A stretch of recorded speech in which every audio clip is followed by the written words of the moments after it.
अध्याय 1 चलो तलाक ले लेते हैं। मुंबई, मई, बरसात की रात। अर्जुन सिंघानिया ने सिया शर्मा को अपनी बाहों में लिया। उसकी हॉट स्किन और लंबे किस ने उसे कुछ हद तक दीवाना बना दिया। गर्मी की एक लहर उठी जिससे जोश की लहरें उठीं। जब सब कुछ शांत हो गया तो अर्जुन सिंघानिया ने उसे छोड़ दिया और नहाने के लिए बाथरूम में चले गए। वह कुछ देर के लिए ही गया था कि बेडसाइड टेबल पर रखा मोबाइल फ़ोन बजने लगा और सिया शर्मा ने उसे उठा लिया। फ़ोन पर एक प्यारी सी औरत की आवाज़ आए, अर्जुन, क्या तुमने सिया शर्मा को हमारे बारे में बताया? सिया शर्मा वहीं जम गईं। एक पल के लिए उनका दिमाग खाली हो गया। वह जानती थी कि आवाज़ किसकी है। अर्जुन सिंघानिया का पहला क्रश, निशा वर्मा। अर्जुन, बाहर गरज के साथ बारिश हो रही है, मुझे थोड़ा डर लग रहा है, क्या तुम मेरे साथ चल सकते हो? तुम ऐसे ही मेरे साथ आते थे, आज क्यों नहीं आए? अर्जुन, अर्जुन। शायद ये समझकर कि फ़ोन उठाने वाला व्यक्ति अर्जुन सिंघानिया नहीं है, दूसरी तरफ वाली महिला ने जल्दी से फ़ोन काट दिया। सिया शर्मा ने अकड़कर अर्जुन सिंघानिया का मोबाइल फ़ोन वापस उसकी जगह पर रख दिया और बिस्तर पर लेट गई। थोड़ी देर बाद अर्जुन सिंघानिया शॉवर से बाहर आए। हालांकि वह सोने के लिए बिस्तर पर नहीं गया, बल्कि बगल में सोफे पर बैठ गया और उसे हल्की आवाज़ में पुकारा, सिया शर्मा। चलो तलाक ले लें। धीमी रोशनी में सिया शर्मा की आंखों से आंसू बह निकले, लेकिन उनकी आवाज़ में शांति की झलक थी। क्यों? निशा प्रेग्नेंट है, बच्चा मेरा है। सिर्फ 7 शब्द और सिया शर्मा के सारे बचाव ध्वस्त हो गए। तो निशा वर्मा का हमसे मतलब ये था। ऐसा लगा जैसे किसी ने उसके दिल की गहराई में चाकू भोंक दिया हो। दर्द से वह कांप उठी। ये कब हुआ? फरवरी में। सिया शर्मा ने अपनी सिसकियों को रोकने की कोशिश की। क्या वह तुम्हारे बड़े भाई की मंगेतर नहीं है? क्या तुम अपने भाई की मौत के कुछ समय बाद उसके साथ सोए थे? अपने बड़े भाई का जिक्र करते हुए अर्जुन सिंघानिया के सुंदर और बेपरवाह चेहरे पर इमोशन की लहर आ गई। ये मेरा मामला है, मेरे बड़े भाई का जिक्र दोबारा मत करना। मैं तुम्हारे बड़े भाई का जिक्र क्यों नहीं कर सकता? तुम अपने भाई की औरत के साथ सोए थे, क्या तुम्हें लगता है कि तुम उसके हिसाब से जी रहे हो? या ऐसा है कि जब वह जिंदा था तब से तुम दोनों उसकी पीठ पीछे मजे कर रहे थे? तुम ऐसा करने की हिम्मत करते हो, लेकिन तुम ये बर्दाश्त नहीं कर सकते कि मैं इसका जिक्र करूं। अर्जुन सिंघानिया की नज़र बहुत तेज थी। चुप रहो। तुम जैसा सोच रहे हो वैसा नहीं है।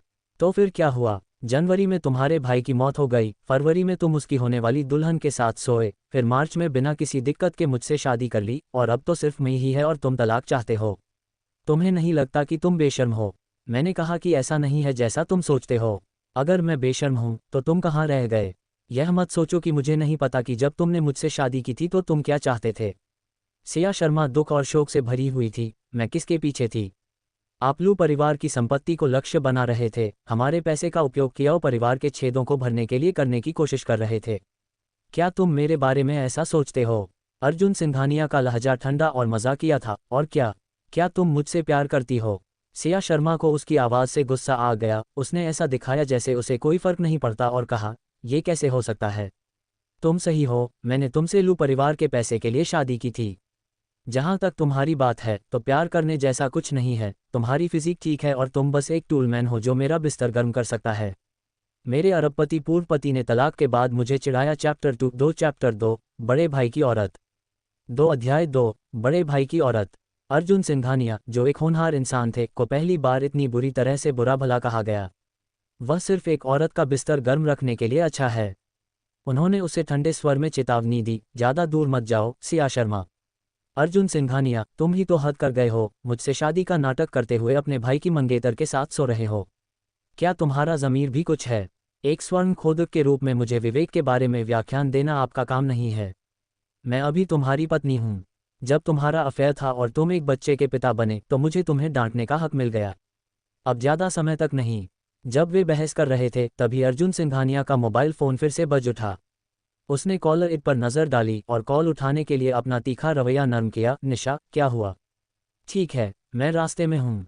फ़ोन रखने के बाद अर्जुन सिंघानिया बिना पीछे देखे चले गए। सिया शर्मा कमरे में अकेली रह गईं। वह कंबल में घुस गई और रोने लगी।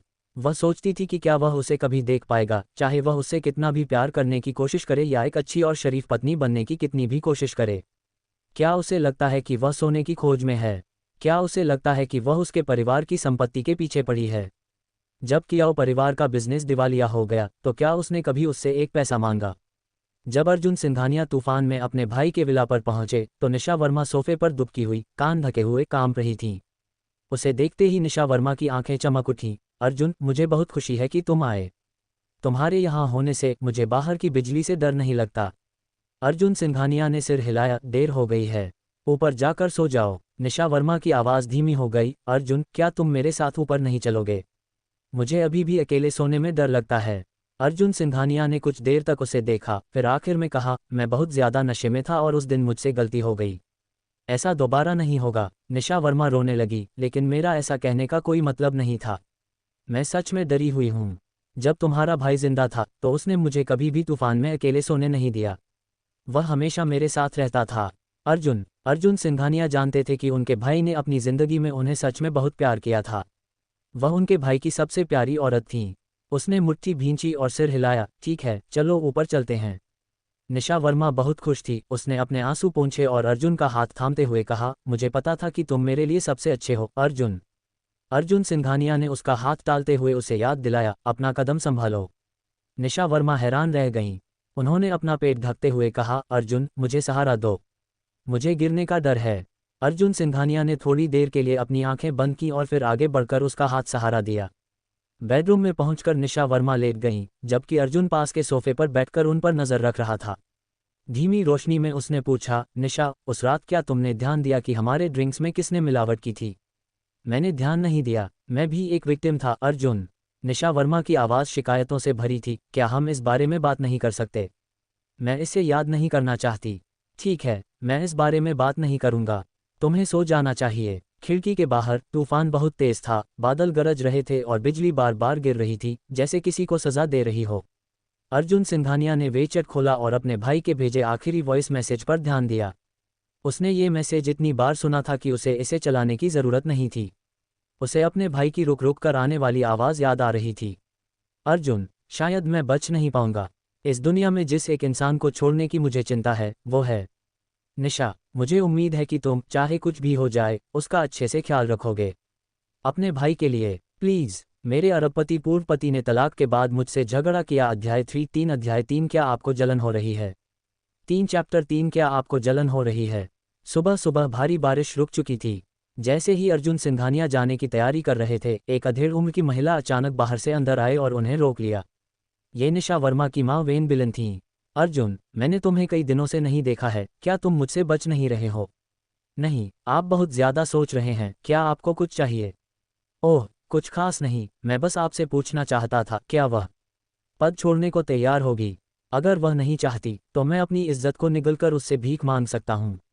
आप क्या सोचते हैं? अर्जुन सिंघानिया ने चुपके से अपनी भौहें चढ़ाईं, वह कर देगी, आपको घुटने टेकने की जरूरत नहीं है। वेन बिलन हैरान रह गए, क्या वह सच में तैयार है? क्या आपने उससे बात की है? हाँ, वह तैयार है। वेन बिलन हैरान थे, क्या सिया शर्मा सच में अर्जुन सिंघानिया को तलाक देने को तैयार थीं? लू परिवार एक टॉप टियर अमीर परिवार था। परिवार का बनाया वंश ग्रुप एक बहुत बड़ा बिजनेस एम्पायर था जिसकी मार्केट वैल्यू $9 ट्रिलियन तक थी। लू परिवार के सबसे छोटे बेटे के तौर पर अर्जुन सिंघानिया एक हाई प्रोफाइल पसंदीदा दामाद थे। इसके अलावा लू परिवार के सबसे बड़े बेटे की अचानक मौत के बाद अर्जुन सिंघानिया लू परिवार के इकलौते वारिस बन गए। पिछले महीने ही उन्होंने अपने बड़े भाई से पदभार संभाला और वंश ग्रुप के नए सीईओ बन गए और पूरे बिजनेस एम्पायर को कंट्रोल करना शुरू कर दिया। अगर सिया शर्मा की दादी ने लू परिवार की बूढ़ी मैडम की जान नहीं बचाई होती, जो शुक्रिया के तौर पर अपने पोते की शादी सिया शर्मा से करवाने पर अड़ी हुई थी, तो एक दिवालिया परिवार की जंगली लड़की लू परिवार में कैसे शादी कर सकती थी? हाँ, अगर वह राजी है तो बहुत अच्छा है। तो आप निशा के साथ शादी की रस्म कब करने का प्लान बना रहे हैं? ऐसा नहीं है कि मैं बेसब्र हूँ, बस निशा के पेट में पल रहा बच्चा इंतजार नहीं कर सकता। मुझे लगता है कि आप नहीं चाहेंगे कि आपका बच्चा नाजायज़ हो, है ना? अर्जुन सिंघानिया को अजीब तरह से चिड़चिड़ाहट महसूस हुई। हम इसे जल्द से जल्द करेंगे। आंटी, आप ऊपर जाकर निशा का हालचाल पूछ सकती हैं। मुझे कंपनी में कुछ काम है, मैं पहले जाऊंगा। कुछ ही वाक्यों के बाद उसे जाने की कोशिश करते देख वेन बिलन का चेहरा उदास हो गया। सिया शर्मा पूरी रात जागती रहीं। सुबह उन्हें बहुत बुरा लग रहा था। उन्हें बाथरूम में उल्टी और जी मिचलाने जैसा महसूस हो रहा था, जब तक कि उनके चेहरे पर आंसू नहीं आ गए। जब वह उल्टी कर रही थी तो अचानक एक आवाज़ सुनाई दी, तुम्हें क्या हुआ है? क्या तुम गुस्से से बीमार हो? सिया शर्मा ने अपना सिर घुमाया और देखा कि अर्जुन सिंघानिया किसी समय वापस आ गए थे। वह वहां खड़ा था, ठंडा और सीधा और अमीर और सुंदर लग रहा था। सिया शर्मा ने अपना मुंह धोया और आराम से जवाब दिया, हो सकता है मैंने कल रात कुछ खराब खा लिया हो। मैं अच्छी तरह सोई, मैं गुस्से में नहीं हूं, तो मैं गुस्से से बीमार कैसे हो सकती हूं? तो फिर तुम्हारी आंखें क्यों सूजी हुई हैं, क्या तुम रो रहे थे? सिया शर्मा हिचकिचाई, फिर बोली, मैंने एक सपना देखा था। मैंने उस इंसान का सपना देखा जिस पर मेरा क्रश था और मैं उसके लिए रोई थी। ये तुम्हारी वजह से नहीं था। अर्जुन सिंघानिया का चेहरा काला पड़ गया। तुम्हें अभी भी किसी पर क्रश है? हाँ, क्या हुआ, क्या तुम्हें जलन हो रही है? तुम बहुत ज्यादा सोच रहे हो। बेशक, सिया शर्मा जानती थी कि वह बहुत ज्यादा सोच रही है और उसने जल्दी से बात बदल दी। मेरी तबीयत ठीक नहीं है, आज तुम नाश्ता बनाओ। अर्जुन सिंघानिया ने रूखेपन से कहा, क्या आप मुझे आदेश दे रहे हैं? अर्जुन सिंघानिया, आपको घर में बाहरी लोग पसंद नहीं हैं, इसलिए नौकर सिर्फ तय समय पर ही सफाई करने आते हैं। शादी के 3 महीने बाद से मैं आपके लिए खाना बना रही हूँ। अब जब मेरी तबीयत ठीक नहीं है और मैं आपसे एक नाश्ता बनाने के लिए कह रही हूँ तो आप नहीं बनाना चाहते। अर्जुन सिंघानिया ने सिया शर्मा को घूरा, उसे लगा कि वह रातों रात बदल गई है। उसने उसे हुक्म चलाने की भी हिम्मत की। वह काफ़ी देर तक चुप रहा और आखिर में नाश्ता बनाने के लिए किचन में चला गया। घर में अजीब तरह से सन्नाटा था, दोनों ने बिना किसी बातचीत के चुपचाप खाना खाया।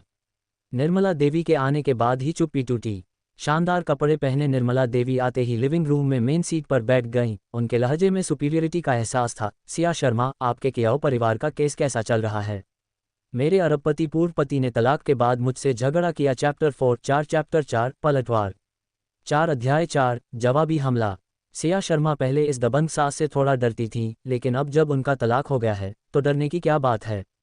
बिना किसी विनम्रता या घमंड के उसने कहा, केस अभी भी ट्रायल में है। यह एक फाइनेंशियल झगड़ा है और इसमें कुछ समय लगेगा, लेकिन मेरे पिता इसे संभाल लेंगे। निर्मला देवी ने मजाक उड़ाते हुए कहा, तुम्हारे परिवार पर करोड़ों का कर्ज है, क्या तुम उसे चुका नहीं सकते? क्या तुम्हारे पास कोई जायदाद नहीं है? अगर तुम इसे ऐसे ही खींचते रहे तो तुम और तुम्हारे पिता दोनों बदनाम कर्जदार बन जाओगे। कोई अच्छी रेप्यूटेशन नहीं है ना? सिया शर्मा जानती थी कि यह औरत हमेशा उसे नीची नज़र से देखती थी। जब भी वे बात करते थे तो गाली गलौज करती थी। वह पहले ऐसी ताने सुनती थी, लेकिन अब उसे ऐसा करने की कोई ज़रूरत नहीं लगी। मज़े की बात यह है कि यह एहसास उसके लिए कुछ हद तक आज़ादी देने वाला था। इसकी चिंता करने की कोई ज़रूरत नहीं है। ये सिर्फ करोड़ों का मामला है, मेरे पिता इसे ज़रूर चुका देंगे, हम कर्जदार नहीं बनेंगे। निर्मला देवी के मुंह से एक मजाकिया हंसी निकली, कितनी बढ़िया बातें हैं। क्या तुम्हें डर नहीं है कि तुम्हारी ज़बान में मोच आ जाएगी? तुम्हारे पापा सुबह सुबह हमारे लू परिवार से पैसे उधार लेने आए थे, सीधे 80 मिलियन मांगे। वह रो रहे थे और बेचारे थे, लगभग मेरे सामने घुटने टेकने को तैयार थे। और तुम यहाँ ऊंचे नैतिक मूल्यों का दिखावा कर रहे हो, कोई टाइकून होने का दिखावा कर रहे हो। क्या उसके पिता लू परिवार से पैसे उधार लेने गए थे? सिया शर्मा के चेहरे से खून सूख गया। सिया शर्मा का चेहरा अचानक पीला पड़ गया। ये देखकर निर्मला देवी का घमंड और बढ़ गया। क्या बात है, अब इतने भी जिद्दी नहीं रहे। अपना सिर ऊंचा रखने के लिए शुरू में कुछ कैपिटल चाहिए होता है। आपके पास कुछ भी नहीं है। ऐसा दिखावा करने से आप पर बिजली गिरेगी। हमारा लू परिवार ऐसी बेशर्म बहू नहीं रख सकता। तुम कभी हमारे अर्जुन के लायक नहीं थे। अगर तुम्हारी दादी ने दादी माँ को नहीं बचाया होता तो तुम्हारा अगले जन्म में भी लू परिवार में शादी करना नामुमकिन होता। हमने तुम्हारी दादी को पहले ही धन्यवाद दे दिया था, हमें तुम्हारा कुछ भी देना नहीं है। मैंने तुम्हें अपने घर में आने दिया, ये पूरी तरह से दादी माँ के सम्मान में था। लेकिन तुम्हारा कियाओ परिवार बहुत लालची है, वे चाहते हैं कि लू परिवार तुम्हारी पैसे की कमी पूरी करे। 80 मिलियन, क्या तुम लू परिवार को बेवकूफ़ समझते हो? मैं ऐसे बेशर्म और एहसान फरामोश रिश्तेदारों को बर्दाश्त नहीं कर सकता। बेहतर होगा कि तुम अपना सामान पैक करो और निकल जाओ। जब सिया शर्मा ने निर्मला देवी की बढ़ती नाराज़गी भरी बातें सुनी तो उन्होंने खुद को शांत रखा और जवाब दिया, आप मुझसे छुटकारा पाने के लिए इतनी बेचैन हैं, क्या इसलिए कि आप अपनी होने वाली बहू के लिए रास्ता बनाना चाहती हैं? आखिर वह प्रेगनेंसी को ज़्यादा समय तक छिपाकर नहीं रख सकती। निर्मला देवी का चेहरा बदल गया, क्या बकवास कर रहे हो? सिया शर्मा ने उसे जवाब दिया, मैं बकवास कर रही हूँ या नहीं, ये तो तुम मुझसे बेहतर जानती हो। अनजान बनने का नाटक, दिखावा करने से तो बिजली ही गिरेगी। निर्मला देवी अपनी कुर्सी से उठ खड़ी हुई। आप? अर्जुन, जो अब तक चुप था, अचानक ठंडे लहजे में बोला, सिया शर्मा, अपना मुंह संभालो। सिया शर्मा ने उनकी तरफ देखा और कहा कि वह निराश या दुखी नहीं है, ये झूठ होगा। लेकिन वह जानती थी कि इन भावनाओं को अपने चेहरे पर नहीं दिखाना चाहिए। उसने शांत स्वर में जवाब दिया, मैं तो बस उसकी ही बात का जवाब दे रही हूँ। क्या ये बेइज्जती है? तो फिर उसने ऐसा क्यों कहा? तुम दोनों बहुत बदमाश हो। तुम मुझे परेशान कर सकते हो लेकिन मैं बदला नहीं ले सकती। मैं तुम्हारा क्या करूं? निर्मला देवी गुस्से में बोली, सिया शर्मा, जरा अपनी तरफ तो देखो। इतने समय से तुम अच्छा बनने का नाटक कर रही थी और अब तुम्हारा असली चेहरा सामने आ गया है। मैं तुम्हारी सास हूँ, तुम्हारी बड़ी बहन हूँ। क्या तुम अपने बड़ों से ऐसे बात करती हो? कितनी तमीज़ की कमी है। आप जल्द ही मेरी सास नहीं रहेंगी। सिया शर्मा ने पीछे हटने से मना कर दिया। अपनी सीनियरिटी का इस्तेमाल करके मुझे दबाने के लिए पहले एक बड़े आदमी जैसा बर्ताव होना चाहिए और इज्जत पाने के लिए ईमानदार और नेक होना चाहिए। निर्मला देवी ने जिस अच्छे बेटे को पाला पोसा, हमारी शादी को सिर्फ 3 महीने हुए हैं और उसने पहले ही किसी दूसरी औरत से नाजायज़ बच्चा पैदा कर लिया है। और वह औरत उसके बड़े भाई की मंगेतर है।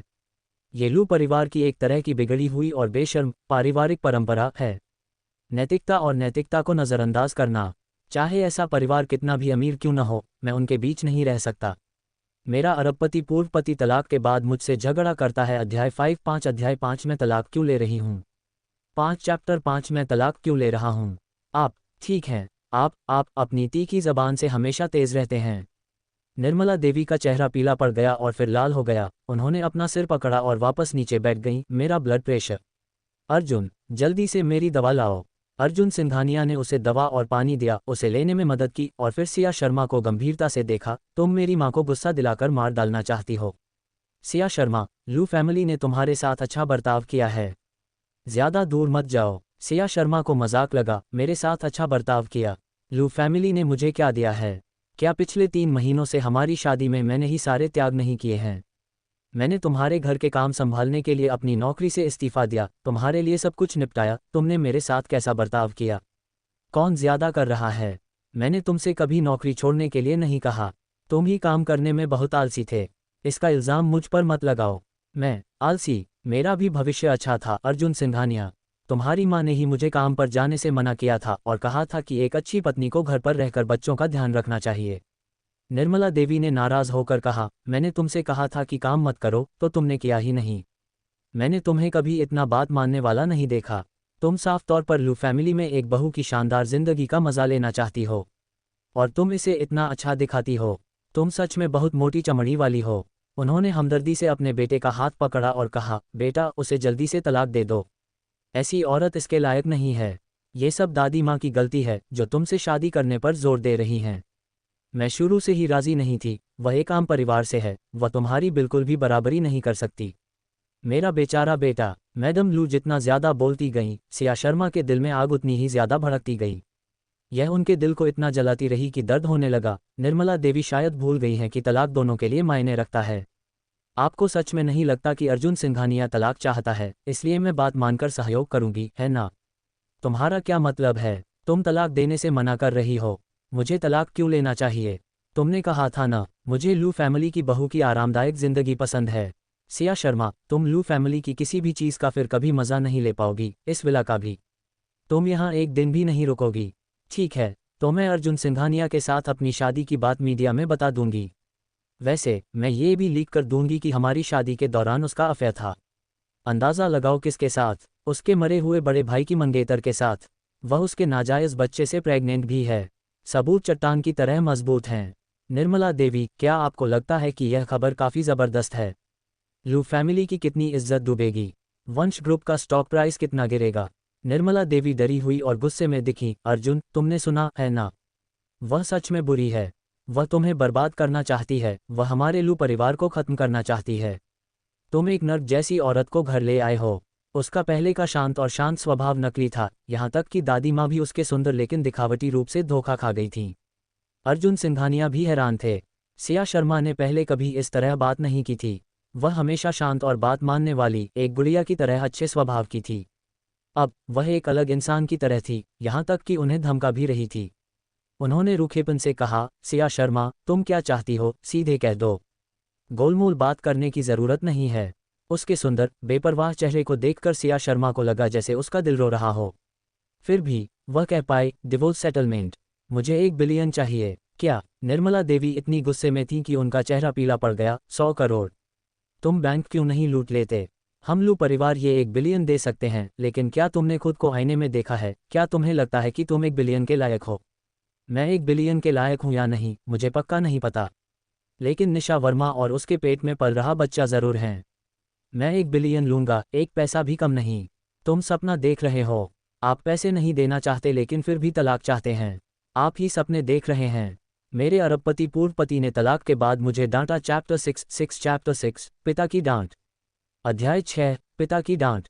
बातचीत में रुकावट आ गई थी। अर्जुन सिंघानिया जानते थे कि इस बातचीत को आगे बढ़ाना बेकार है। माँ, मैं खुद तलाक का मामला संभाल लूंगा। अब आपको इसकी चिंता करने की ज़रूरत नहीं है, पहले घर जाए। निर्मला देवी ने सिया शर्मा को नफरत से घूरा और जाने के लिए मुड़ गईं। अर्जुन सिंघानिया ने सिया शर्मा की तरफ देखा और रूखेपन से कहा, तुम्हें मेरी माँ से ऐसे बात नहीं करनी चाहिए थी, तुमने हद पार कर दी। सिया शर्मा की आंखें बेकाबू होकर लाल हो गई थीं। अर्जुन सिंघानिया, तुम्हें मेरे साथ ऐसा बर्ताव नहीं करना चाहिए था। तुमने मुझसे शादी की, दूसरी औरत को अपना बच्चा पैदा करने दिया और फिर मुझे किनारे कर दिया। तुम बहुत आगे निकल गए। अर्जुन सिंघानिया ने अजीब तरह से कोई जवाब नहीं दिया और चुप हो गए, क्योंकि वह दिल से जानता था कि इस मामले में वह सच में गलत था। मैं तलाक में तुम्हें हर्जाना दूंगा, लेकिन 1 बिलियन तो नामुमकिन है। कुछ दिन सोचो और मुझे एक सही रकम बताओ। इतना कहकर वह भी चला गया। आलीशान विला में एक झटके में सिर्फ सिया शर्मा ही रह गईं। उसने अपने होठों के कोने को खींचा, जिससे रोने जैसी मुस्कान आई। सब लोग गुस्से में बाहर चले गए हैं, ऐसा लग रहा है जैसे मैं ही विला की मालिक हूँ। मन ही मन बुदबुदाते हुए उसने अपना सिर नीचे किया और अपने कांपते हाथ को देखा। उसके चेहरे का कठोर मुखौटा गायब हो गया था। अभी उसका शांत व्यवहार सिर्फ दिखावा था। वह बहस करने में कभी अच्छी नहीं थी, लेकिन जब उसे हद पार करनी पड़ती थी तो खरगोश भी काट लेता था। अर्जुन सिंघानिया ने इतनी बेतुकी बात की थी और निर्मला देवी को इतनी शर्म आ गई कि वे आकर उनकी बेइज्जती करने लगीं। वह कैसे इस तरह धक्का मुक्की सहती रहीं। थोड़ा शांत होने के बाद सिया शर्मा ने अपना मोबाइल फ़ोन निकाला और अपने पिता राजेश शर्मा को फ़ोन किया। पिताजी, क्या आपने लू परिवार से पैसे उधार लिए थे? हाँ। क्या हुआ? आपने उनसे कितना उधार लिया? 80 मिलियन। क्या तुम्हारा कर्ज 40 मिलियन नहीं है? तुम इतना उधार लेकर क्या कर रहे हो? राजेश शर्मा ने ऐसे कहा जैसे यह आम बात हो। लू परिवार के पास पैसे की कमी नहीं है। चूंकि मैंने उनसे पहले ही मांग लिया था, इसलिए मुझे निश्चित रूप से और उधार लेने की ज़रूरत थी। अपना कर्ज चुकाने के बाद मुझे कंपनी को फिर से खोलने के लिए कैपिटल की ज़रूरत है ना? ये सुनकर सिया शर्मा का खून खौल उठा और वह उससे बहुत निराश हो गई। क्या मैंने नहीं कहा था कि लू परिवार से पैसे उधार मत लो? हमें अपने कर्ज का हल खुद ही ढूंढ लेना चाहिए। तुम्हें उनसे भीख क्यों मांगनी पड़ रही है? राजेश शर्मा भी गुस्सा हो गए। उन्हें लगा कि उनकी बेटी बेवजह बात कर रही है। हमारी तो हिम्मत जवाब दे गई है। कर्ज वसूलने वाले हमें हर दिन परेशान कर रहे हैं, वे मुझे परेशान कर रहे हैं। लू परिवार से पैसे उधार लेने में क्या गलत है? वे हमारे ससुराल वाले हैं, क्या उन्हें हमारी मदद करना सही नहीं है? जब मैंने पहले तुमसे लू परिवार से पैसे उधार लेने में मदद मांगी थी तो तुमने हिचकिचाहट दिखाई और टाल दिया, लेकिन अब जब मैं खुद ऐसा करता हूं तो तुम मुझे रोकने की कोशिश करते हो। अगर हम सब तुम्हारी तरह अच्छा व्यवहार करते तो क्या कंपनी अभी भी चलती? क्या मैं अभी भी जी सकता हूं? ईमानदारी से बताओ, क्या तुमने लू परिवार में खराब परफॉर्म किया और अपनी सास को नाराज़ किया? अगर नहीं, तो मेरे आने के बाद निर्मला देवी ने मेरे साथ इतना ठंडा बर्ताव क्यों किया और इतने मजाकिया लहजे में बात क्यों की, जैसे मैं बेशर्मी से गिड़गिड़ा रहा हूं? सिया शर्मा हैरान रह गईं कि उनके पिता सिर्फ उन पर ही इल्ज़ाम लगाना जानते थे। उसने गहरी सांस ली। अपने पिता से और बहस करने को तैयार नहीं थी। इसका मुझसे कोई लेना देना नहीं है। अगर मैंने बहुत अच्छा काम भी किया होता तो भी वे मुझे नीची नज़र से देखते। निर्मला देवी का तुम्हारे प्रति ठंडा रवैया सिर्फ इसी वजह से नहीं था। अर्जुन सिंघानिया के साथ एक प्रॉब्लम है और मैं उससे तलाक लेने की तैयारी कर रही हूँ। अब लू परिवार से मत मिलना और उनसे पैसे उधार तो बिल्कुल मत लेना। तलाक? राजेश शर्मा की आवाज़ कुछ डेसिबल ऊंची हो गई। क्या तुम पागल हो गए हो? क्या बकवास कर रहे हो? तुम बिल्कुल तलाक नहीं ले सकते। हम आखिरकार इस बड़े पेड़ से चिपक गए हैं जो लू परिवार है, हम इसे छोड़ नहीं सकते। तुम अर्जुन सिंघानिया का ध्यान से ख्याल रखना, अपने सास ससुर का सम्मान करना, समझ रहे हो ना? सिया शर्मा अब अपनी भावनाओं पर काबू नहीं रख पा रही थी। उसका दिल टूट गया था। उसकी आवाज़ भावनाओं से भर आई थी। पापा, क्या आप यह नहीं पूछना चाहते कि मैं तलाक क्यों चाहती हूँ? पूछने की क्या बात है? ज़्यादा से ज़्यादा अर्जुन सिंघानिया के पास तो बस एक औरत होती है। क्या किसी बड़े परिवार के युवा मालिक के लिए बाहर किसी औरत का होना नॉर्मल नहीं है? अपनी मर्जी से काम मत करो और मुसीबत खड़ी मत करो। मैं तुम्हें बताता हूँ, ऐसे मामलों को नज़रअंदाज कर दो। अगर कोई आदमी बाहर मौज मस्ती करता है तो कोई बात नहीं, बस घर आकर वह एक अच्छा पति हो। लू परिवार एक बड़ा कबीला है जो अपनी इज्जत की परवाह करता है। भले ही अभी तुम्हें कुछ मुश्किलें झेलनी पड़ें, लेकिन वे भविष्य में तुम्हारे साथ बुरा बर्ताव ज़रूर नहीं करेंगे। मेरे अरबपति पूर्व पति ने तलाक के बाद मुझे टोका। चैप्टर 7 परिवार। 7 अध्याय 7 परिवार। सिया शर्मा अब और बर्दाश्त नहीं कर सकी। उसने बिना मन के अपनी आवाज़ ऊंची कर ली। डैड, आपकी बेटी असल में कौन है? आप उसे डांटेंगे नहीं लेकिन मुझे ज़िद्दी होने का इल्ज़ाम देंगे। मैं कोई परेशानी खड़ी नहीं कर रही हूँ, मैं सोच समझकर तलाक लेने के बारे में सोच रही हूँ क्योंकि उसने धोखा दिया। मैं अब उसके साथ नहीं रह सकती। राजेश शर्मा भड़क गए। मैं नहीं मानता। चाहे उसने धोखा दिया हो या नहीं, तुम्हें उसके साथ रहना होगा। मुझे अभी भी लू परिवार से पैसे उधार लेने हैं। लू परिवार आज नहीं माना और निर्मला देवी ने इशारा किया कि हम अगली बार इस पर फिर बात करेंगे। अगर तुमने तलाक की बात छेड़ी तो हम पैसे उधार नहीं ले पाएंगे। उन पैसों के बिना मैं अपना कर्ज नहीं चुका पाऊंगा। कोर्ट मुझे जेल भेज देगी। क्या तुम मुझे जेल में देख सकती हो? तो तुम मुझे पैसे उधार लेने के लिए बस के नीचे फेंकने के लिए तैयार हो। जब तुमने पैसे उधार लिए थे तो क्या तुम्हें पता था कि आज निर्मला देवी ने मुझे कैसे नीचा दिखाया? वह तुम्हें कभी पैसे उधार नहीं देगी, वह बस तुम्हारे साथ खेल रही है। तुम्हारा क्या मतलब है तुम्हें आग के गड्ढे में फेंकना? अनगिनत औरतें लू जैसे नामी परिवार में शादी करने के लिए मरी जा रही हैं। तुम लू के यहाँ शानदार जिंदगी जी रहे हो, सबसे अच्छी चीज़ें खा रहे हो और पहन रहे हो। तुम्हें शुक्रगुजार होना चाहिए कि तुमने लू परिवार में शादी की, हर कोई इतना खुशनसीब नहीं होता। सिया शर्मा ने दांत पीसते हुए कहा, जो भी ये दौलत चाहता है वो ले सकता है, मैं नहीं। मैंने लू परिवार के पैसे का एक पैसा भी खर्च नहीं किया है और अर्जुन सिंघानिया ने भी मुझे घर के खर्च के लिए कुछ नहीं दिया है। तुम्हारी शानदार लाइफस्टाइल सिर्फ तुम्हारी कल्पना में है। यह मेरी कल्पना है या नहीं यह ज़रूरी नहीं है। ज़रूरी यह है कि तुम लू परिवार की बहू हो। सियाइन, मेरी बात सुनो, मैं तुमसे विनती कर रही हूँ, तलाक की बात मत करो। अगर तुम सच में उससे तलाक ले लेती हो तो तुम दूसरी शादी किससे करोगी? तुम्हें कौन चाहेगा? बेहतर होगा कि अर्जुन सिंघानिया के लिए जल्द से जल्द एक बेटा पैदा हो। अर्जुन सिंघानिया के बेटे को जन्म देने के लिए पहले से ही कोई उत्सुक है, उसे इस बारे में चिंता करने की ज़रूरत नहीं है। सिया शर्मा को लगा जैसे वो ठंडे पानी में है। काफ़ी देर चुप रहने के बाद उसने पूछा, क्या होगा अगर मैं उसे तलाक दे दूं और लू परिवार से तुम्हारा कर्ज चुकाने के लिए एक बड़ी रकम मांग लूं? आपको कितना मुआवजा मिल सकता है? सिया शर्मा अचानक मुस्कुराईं, उनके आंसू एक एक करके गिरने लगे। आपको सच में सिर्फ पैसे की परवाह है? इतना बुरा मत मानो, जब तुम छोटी थी तब से मैं तुमसे बहुत प्यार करती हूँ। तुमने जो भी मांगा मैंने तुम्हारे लिए खरीदा। मैंने तुम्हें कब तकलीफ होने दी? तुम्हें क्या लगता है कि मैं पैसे कमाने के लिए इतनी मेहनत क्यों करती हूँ? ये सब तुम्हारे लिए है। नहीं, मैं अभी भी तुम्हारे तलाक से सहमत नहीं हूँ।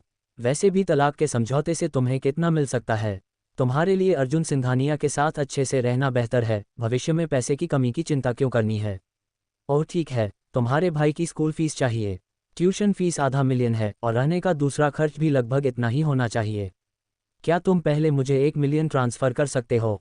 सिया शर्मा ने कहा, आपने पिछले महीने कहा था कि हमारे परिवार को गुजारे के लिए पैसे चाहिए और आपने मेरे सारे पैसे ले लिए। अब क्या मुझे अपने भाई को भी सपोर्ट करना होगा?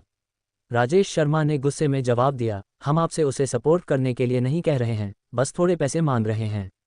आप इतनी छोटी सोच क्यों दिखा रहे हैं? आपका भाई बड़ा होकर आपका सपोर्ट करेगा। छोटी सोच वाले मत बनो और पैसे देने में आनाकानी मत करो। मैंने पैसे कैसे नहीं दिए? मैंने तुम्हें अपने सारे पैसे दे दिए हैं, मेरे पास कुछ भी नहीं बचा है। तुम्हें क्या लगता है मैं इस पर यकीन करूंगी? या इसलिए कि तुम्हें हमेशा से इस बात से चिढ़ रही है कि तुम्हारा भाई तुम्हारी आंटी जियान का बेटा है, इसलिए तुम मदद नहीं करना चाहती? मैं तुम्हें बता दूं, उसे चाहे जिसने भी जन्म दिया हो, वह मेरा बेटा है, वह तुम्हारा असली भाई है। उसकी बड़ी बहन होने के नाते तुम उसे स्कूल से इसलिए निकालते हुए नहीं देख सकती क्योंकि वह ट्यूशन फीस नहीं दे सकता।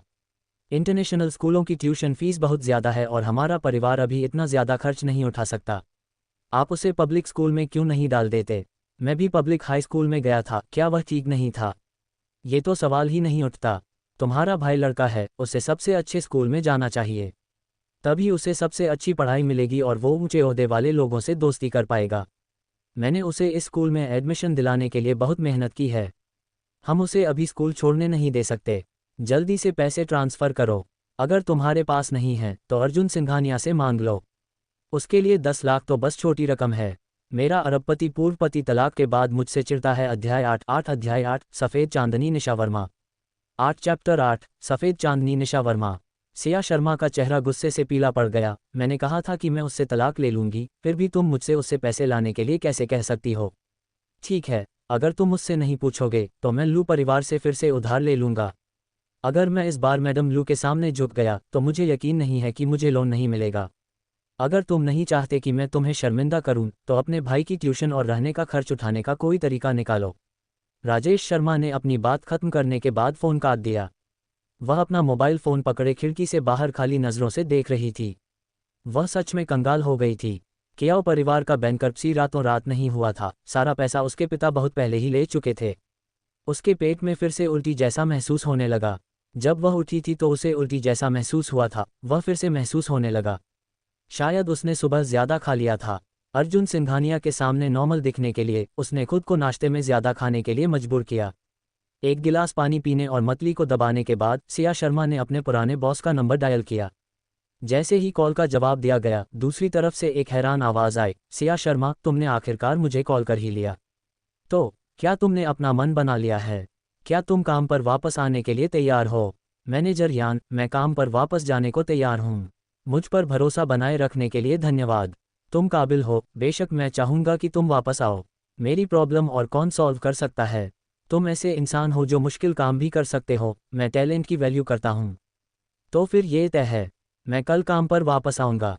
फ़ोन रखने के बाद सिया शर्मा ने राहत की सांस ली। उसका बॉस पहले भी उसे काम पर वापस आने के लिए कह रहा था और उसने मना कर दिया था। अब जब वह अभी भी उसे वापस चाहता है तो उसे थोड़ा शुक्रगुजार महसूस हुआ। आखिरकार कुछ सही हो रहा था। सिया शर्मा एक्शन ओरिएंटेड थीं। जैसे ही उन्होंने काम पर लौटने का फैसला किया, उन्होंने इसे गंभीरता से लिया। वह ऊपर गई और अपने कपड़े पैक करने लगी, बाहर निकलने की तैयारी करने लगी। उसका अपना एक छोटा सा फ्लैट था जो कंपनी से ज़्यादा दूर नहीं था। यहाँ का विला कंपनी से बहुत दूर था, आने जाने में दिक्कत होती थी। निर्मला देवी नहीं चाहती थी कि वह इस विला में रहे। असल में वह यहाँ रहना भी नहीं चाहती थी, क्योंकि हर दिन अर्जुन सिंघानिया से मिलना उनके लिए एक तरह की तकलीफ थी। दोपहर के समय जब सिया शर्मा अपना सूटकेस नीचे खींच रही थी तो लिविंग रूम का दरवाज़ा अचानक खुल गया। निशा वर्मा ने हल्के गुलाबी रंग की ढीली ड्रेस, सफ़ेद फ्लैट जूते और काले बालों पर हल्का मेकअप पहना हुआ था। वह कमज़ोर और कोमल लग रही थी। ड्रेस को उसके थोड़े निकले हुए पेट को छिपाने के लिए चालाकी से डिज़ाइन किया गया था। वह गर्भवती महिला की तरह नहीं, बल्कि कॉलेज की फ्रेशर जैसी लग रही थी। सिया शर्मा हैरान रह गईं, वह यहाँ किस लिए थीं? निशा वर्मा ने उसे प्यार से मुस्कुराते हुए कहा, उसकी आवाज़ भी धीमी थी। मिस शर्मा, आप सूटकेस क्यों घसीट रही हैं? आप कहाँ जा रही हैं? सिया शर्मा की आवाज़ कुछ धीमी थी। क्या मिस वर्मा को वजह नहीं पता? आप मुझसे क्यों पूछ रही हैं? निशा वर्मा ने तुरंत अपना सिर नीचे कर लिया, उनके चेहरे पर गिल्ट का भाव था। वह हकलाते हुए बोली, मुझे माफ़ करना मिस शर्मा, मुझे नहीं पता कि चीज़ें ऐसी कैसे हो गईं। आपको बाहर जाने की ज़रूरत नहीं है, आप यहीं रह सकती हैं। हालांकि यह कहना थोड़ा मुश्किल है, फिर भी मैं आपको समझाना चाहता हूँ, ये पूरी बात यह एक गलतफहमी थी। अर्जुन उस दिन नशे में था, मैंने उसे मना कर दिया था, लेकिन जैसा कि आप जानते हैं, पुरुषों और महिलाओं के बीच ताकत का इतना बड़ा अंतर होता है। मैं असहाय था।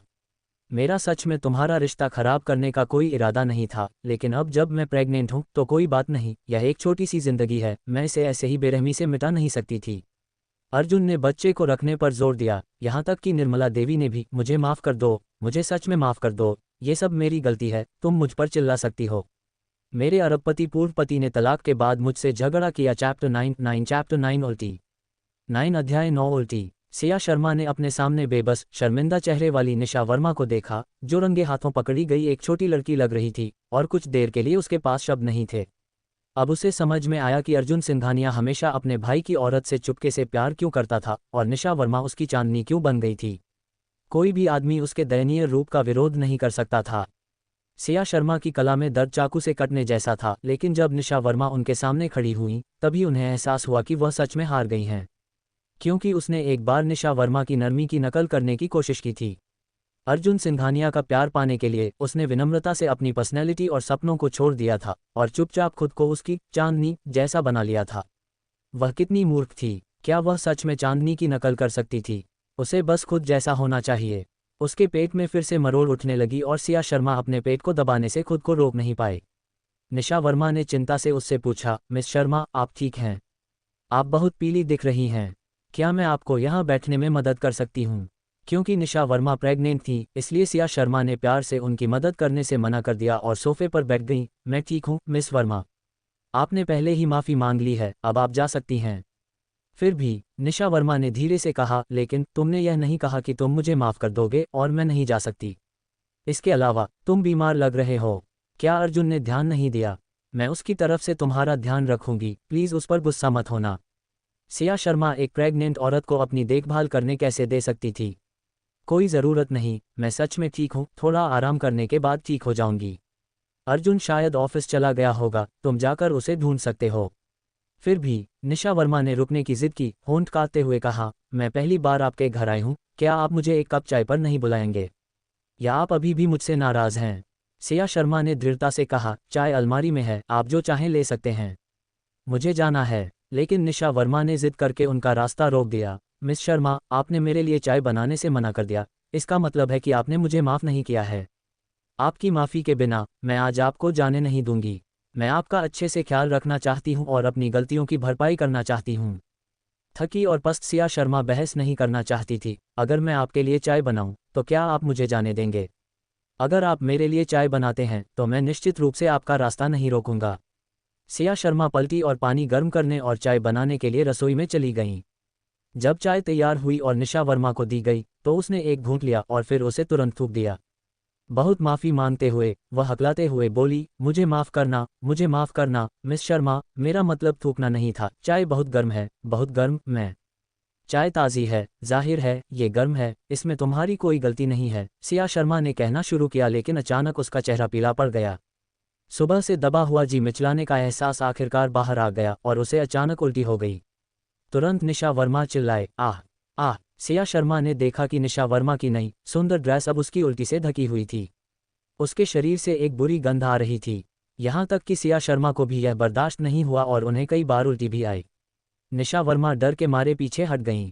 सिया शर्मा ने गुस्से में माफ़ी मांगते हुए कहा, मुझे माफ़ करना मिस वर्मा, आज मेरी तबीयत सच में ठीक नहीं है, मेरा ऐसा करने का कोई इरादा नहीं था, मुझे इसे साफ करने में आपकी मदद करने दीजिए। निशा वर्मा फूट फूट कर रोने लगी और सिया शर्मा को अनदेखा करते हुए घर से भाग गई। उसका चेहरा पीला पड़ गया था। सिया शर्मा ने आह भरी, खुद को साफ करने के लिए बाथरूम गई, लिविंग रूम साफ किया और आखिर में अपना सूटकेस लेकर चली गई। वह गाड़ी चलाकर अपने घर वापस आ गई। ये घर उसकी माँ ने उसे दिया था। हालांकि यह पुराना था, लेकिन उसने इसे आरामदायक और सुंदर बनाया था। जब वह दुखी होती थी तो उसके लिए यह एक अच्छी जगह थी। 3 महीने से वहां नहीं रहने के कारण उसे पता था कि उसे वहां अच्छी तरह से सफाई करवानी होगी। वह ज़्यादा देर तक बिजी नहीं रही थी कि उसका मोबाइल फ़ोन बजा। उसने आंसर बटन दबाया और फ़ोन के दूसरी तरफ से अर्जुन सिंघानिया की गुस्से वाली आवाज़ सुनाई दी, सिया शर्मा, तुमने निशा को क्यों नुकसान पहुंचाया? सिया शर्मा चौंक गई। क्या? निशा का गर्भपात हो गया? मेरे अरबपति पूर्व पति ने तलाक के बाद मुझे टोका। चैप्टर 10 चैप्टर 10 मैं तुम्हें पसंद नहीं करता। 10 अध्याय 10 मैं तुम्हें पसंद नहीं करता। सिया शर्मा कुछ घबराई हुई थी। मैंने उसे नुकसान नहीं पहुंचाया, यह मैं नहीं था। क्या ये तुम नहीं थे? तुमने उसके लिए चाय बनाई थी या नहीं? हाँ, लेकिन मैं। अर्जुन सिंघानिया ने उसे बेरुखी से टोका, निशा चाय नहीं पी सकती। उसे चाय के पॉलीफेनोल से एलर्जी है। उसके लिए चाय पीना जानलेवा हो सकता है। सिया शर्मा चौंक गई और जल्दी से बताया, मुझे नहीं पता था कि उसे एलर्जी है।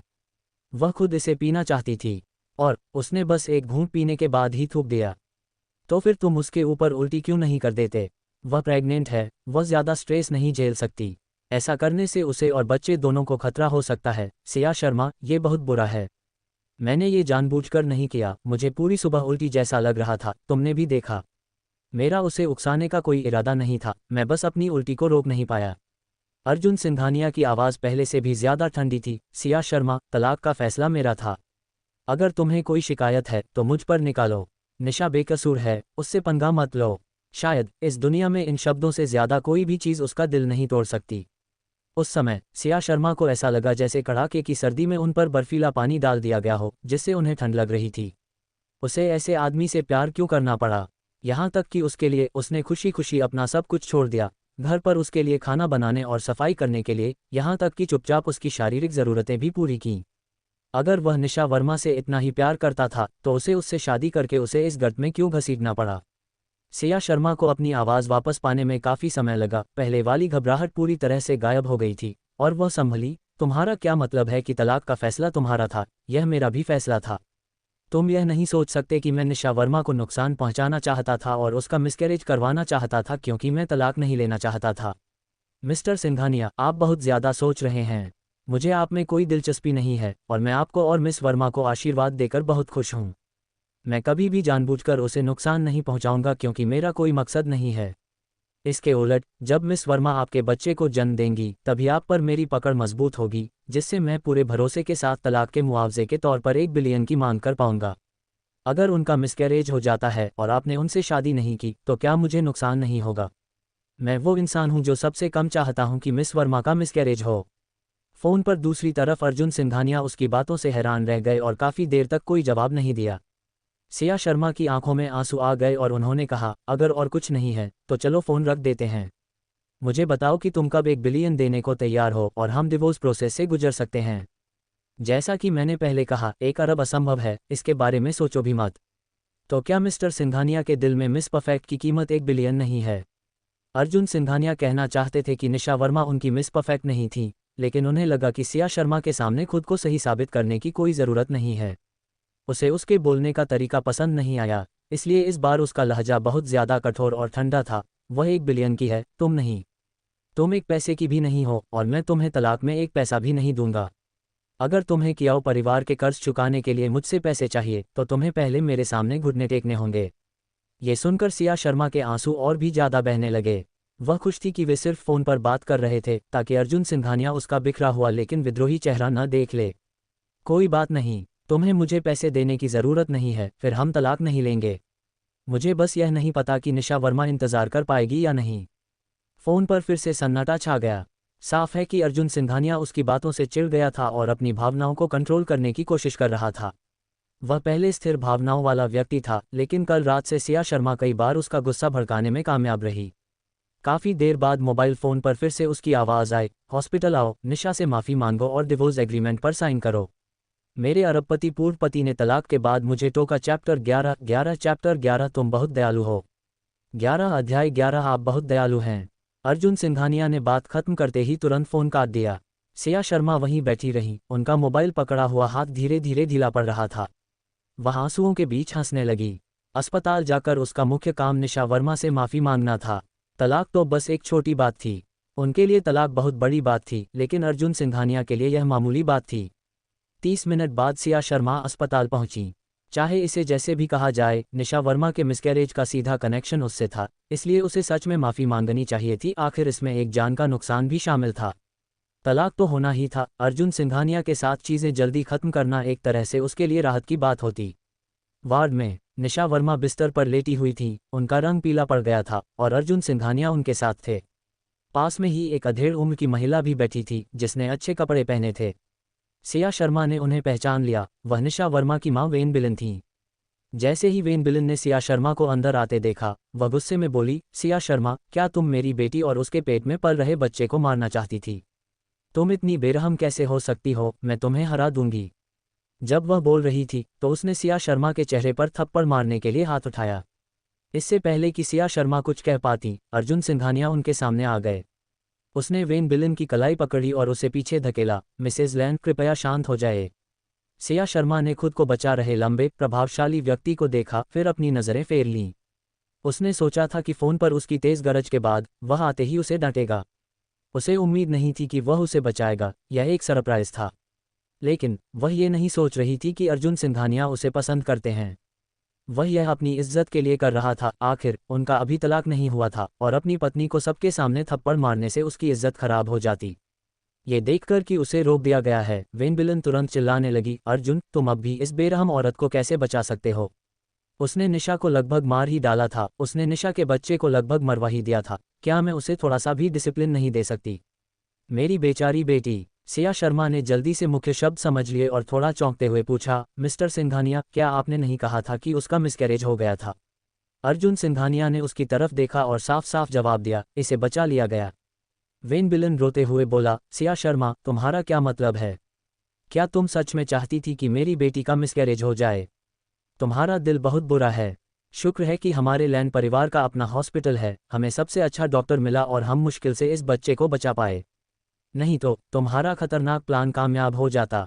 निशा वर्मा को बैठने में मुश्किल हुई, उसकी आवाज़ कमज़ोर थी। मम्मी, अर्जुन, मिस शर्मा को दोष मत दो। उन्होंने मेरे लिए सिर्फ एक कप चाय बनाई थी, वह बस मेरे साथ अच्छा व्यवहार करने की कोशिश कर रही थीं। उन्होंने कभी यह बात नहीं कही कि सिया शर्मा ने उन पर उल्टी की थी। इसके बजाय वह सिया शर्मा के लिए खड़ी हुईं। उनके शांत और नर्म व्यवहार ने लोगों के लिए उन्हें पसंद करना आसान बना दिया। लेकिन वेन बिलन को ऐसा लग रहा था जैसे वह निशा वर्मा से निराश हो। उसके इरादे अच्छे हो सकते हैं। प्रेग्नेंट औरतों को चाय नहीं पीनी चाहिए। वह साफ तौर पर तुम्हारा मिसकैरेज करवाने की कोशिश कर रही थी। उसने जानबूझकर तुम्हारे ऊपर उल्टी करके तुम्हें घिनौना बना दिया। तुम्हें इस तरह का बेइज्जत किया गया है। निशा, तुम बहुत दयालु और भोली हो, हमेशा लोगों में अच्छाई देखती हो। तुम्हारी दयालुता की वजह से तुम्हारा फायदा उठाया जाएगा।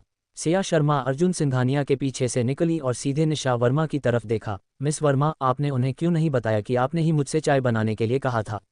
अगर मैंने आपके लिए चाय नहीं बनाई होती तो आप मुझे जाने नहीं देती। निशा वर्मा हैरान होकर बोली, मिस शर्मा, आप क्या कह रही हैं? क्या आपने ही मेरे लिए चाय बनाने की जिद नहीं की थी? मेरे अरबपति पूर्व पति ने तलाक के बाद मुझे टोका। चैप्टर 12 तलाक का मुआवजा। चैप्टर 12 तलाक मुआवजा। सिया शर्मा ने अविश्वास से उसकी ओर देखा। तो अर्जुन सिंघानिया की सफ़ेद चांदनी उतनी सीधी सादी नहीं है जितनी ऊपर से दिखती है। वह सोच रही थी कि निशा वर्मा चाय के लिए इतनी जिद क्यों कर रही है। पता चला कि वह यहीं उसका इंतजार कर रही थी। सिया शर्मा ने अर्जुन सिंघानिया की तरफ देखा। मैंने झूठ नहीं बोला, और हालांकि मैंने चाय बनाई थी। मिस वर्मा ने एक घूंट के बाद उसे थूक दिया, बाकी नहीं पी। आप घर पर सर्विलांस चेक कर सकते हैं कि यहाँ सच को कौन तोड़ मरोड़ रहा है। निशा वर्मा को लगा कि उनके साथ गलत हुआ है और उन्होंने कहा, आपने जो चाय दी थी वह बहुत गर्म थी। मैं उसे थूकने से खुद को रोक नहीं पाई। मैंने जानबूझकर ऐसा नहीं किया, लेकिन मैंने बाकी चाय पी ली। उसने यह बात इतने यकीन के साथ कही कि सिया शर्मा को अपनी याददाश्त पर भी शक होने लगा। अर्जुन सिंघानिया, घर पर सर्विलांस चेक करो। लिविंग रूम का सर्विलांस हमेशा ऑन रहना चाहिए। अर्जुन सिंघानिया ने भी उसकी तरफ देखा। घर पर निगरानी टूट गई है। सिया शर्मा ने अनायास ही भौहें चढ़ाईं। क्या टूटा हुआ? वेन बिलन ने मजाक उड़ाया। मिस शर्मा को पता होगा कि सर्विलांस टूट गया है और इसीलिए उन्होंने अर्जुन को चेक करने के लिए कहने की हिम्मत की। सर्विलांस टूटने का क्या इत्तेफाक है? निशा वर्मा ने धीरे से वेन बिलन के कपड़े खींचते हुए कहा, मॉम, अब और मत कहो। मैं मिस शर्मा को दोष नहीं देती। मैंने चाय पी ली, उन्हें शर्मिंदा मत करो। अर्जुन, मैं अब ठीक हूँ। तुम मिस शर्मा को बाहर ले जा सकते हो। उनके लिए मुश्किल मत बनाओ। सारी गलतियां मेरी हैं। इस घटना का मिस शर्मा से कोई लेना देना नहीं है। वेन बिलन ने गहरी सांस ली। इस दुनिया में मेरी बेटी से ज्यादा उदार और माफ करने वाला कोई नहीं है। उसका व्यवहार एक परिवार की मुखिया जैसा है, उन बर्बाद रईस बेटियों से कहीं बेहतर। अर्जुन, तुम्हें उसका ख्याल रखना चाहिए। अर्जुन सिंघानिया ने कोई जवाब नहीं दिया। वह मुड़ा और चला गया। सिया शर्मा, बाहर आओ।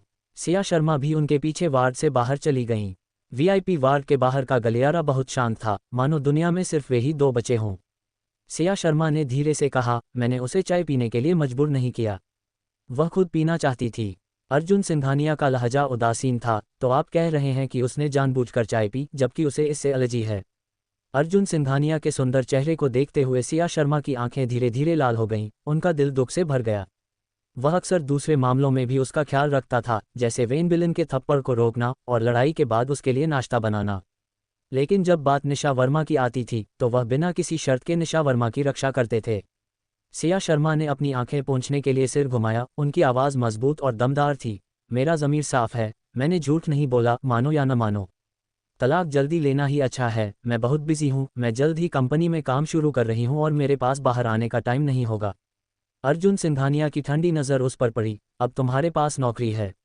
बिल्कुल। क्या नौकरी? कोई टिप्पणी नहीं। सिया शर्मा, तुम फिर नाटक कर रही हो, है ना? सिया शर्मा ने उसके ताने को नज़रअंदाज किया और अपने फ़ोन पर टाइम देखा। तुमने कहा था कि तुम चाहते थे कि मैं डिवोर्स के लिए आऊँ, है ना? अगर हम जल्दी नहीं निकले तो सिविल अफेयर्स ऑफिस बंद हो जाएगा। अर्जुन सिंघानिया ने रुई जैसी दीवार पर मुक्का मारा। वह काफ़ी देर तक उसे ठंडेपन से देखता रहा। उसे पहले कैसे पता नहीं चला कि उसकी पत्नी उससे ज़्यादा तलाक लेने के लिए तैयार थी। उन्होंने अपने असिस्टेंट का दिया हुआ फोल्डर लिया और सिया शर्मा को देते हुए कहा, ये रहा डिवोर्स एग्रीमेंट, इस पर साइन कर दो और ये मामला सुलझ जाएगा। सिया शर्मा ने शक और यकीन के मिले जुले भाव से उसे देखा। हमने अपनी शादी सिविल रजिस्ट्री में रजिस्टर करवाई है। क्या हमें तलाक के लिए वहाँ जाने की ज़रूरत नहीं है? नहीं, मेरा एक्सपोजर रेट अब बहुत ज़्यादा है। मेरे लिए सिविल अफेयर्स ऑफिस में आना ठीक नहीं है। बस साइन कर दो, डिवोर्स सर्टिफिकेट तुम्हें मेल कर दिया जाएगा। सिया शर्मा को पता था कि अब उनका स्टेटस सच में अलग है, क्योंकि उनके बड़े भाई की मौत के बाद से ही शेंगलिंग कॉर्पोरेशन ने एक प्रेस कॉन्फ्रेंस की, जिसमें बाहर की दुनिया को ऑफिशियली बताया गया कि अर्जुन सिंघानिया को सीईओ के पद पर प्रमोट किया गया है।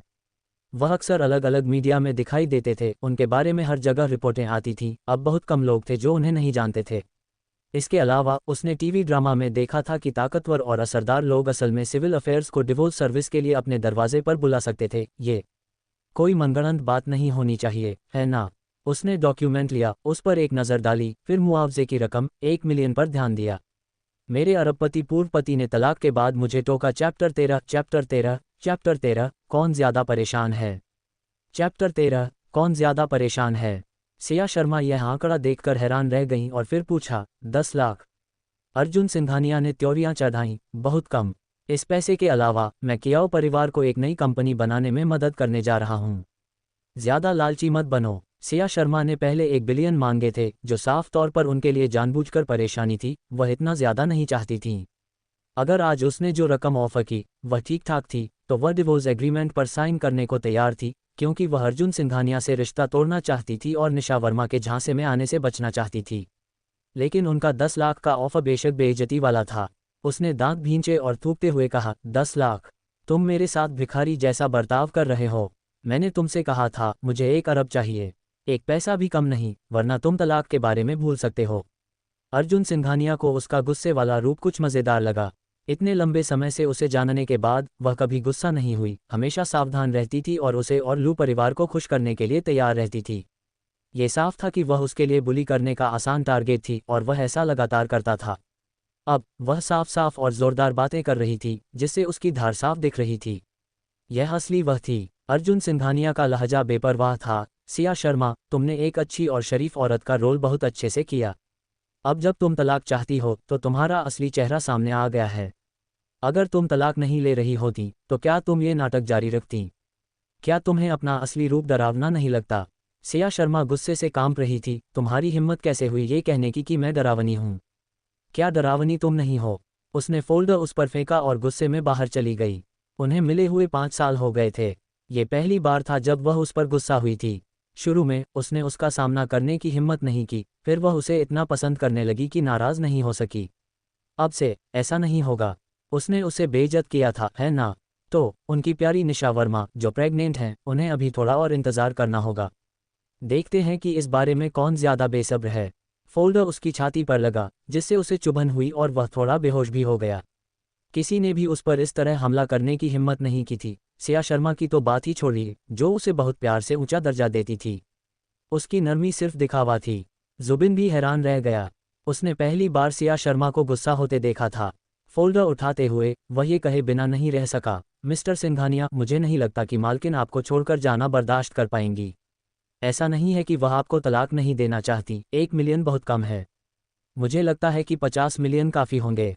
उन्हें अभी पैसों की ज़रूरत है तो शायद।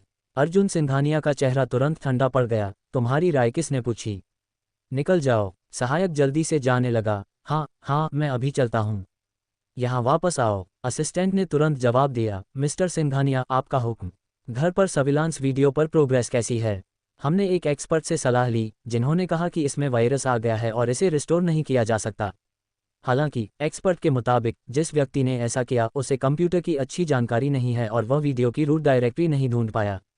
इसलिए उन्होंने वीडियो डिलीट नहीं किया, बल्कि इसे कॉम्प्रोमाइज़ करने के लिए वायरस का इस्तेमाल किया। यह एक तेज़ और आसान सॉल्यूशन है जिसके लिए बस एक फ्लैश ड्राइव की ज़रूरत होती है। उस जानकारी से असल में कुछ नहीं पता चला। सिया शर्मा और निशा वर्मा दोनों को कंप्यूटर के बारे में कुछ नहीं पता था और यह पता लगाने के लिए काफ़ी नहीं था कि फुटेज के साथ किसने छेड़छाड़ की। गाड़ी ले आओ, हम घर जा रहे हैं। मिस्टर सिंघानिया, क्या आप खुद वीडियो फुटेज रिस्टोर करने जा रहे हैं? हम देखेंगे। लेकिन जब वे घर पहुंचे तो उन्होंने देखा कि सिया शर्मा पहले से ही वहां घर के ऑफिस के कंप्यूटर के सामने बैठी हुई थी। अर्जुन सिंघानिया के सीने में उस जगह दर्द हो रहा था जहां उन्हें चोट लगी थी और वे नाखुश दिख रहे थे। तुम क्या कर रहे हो?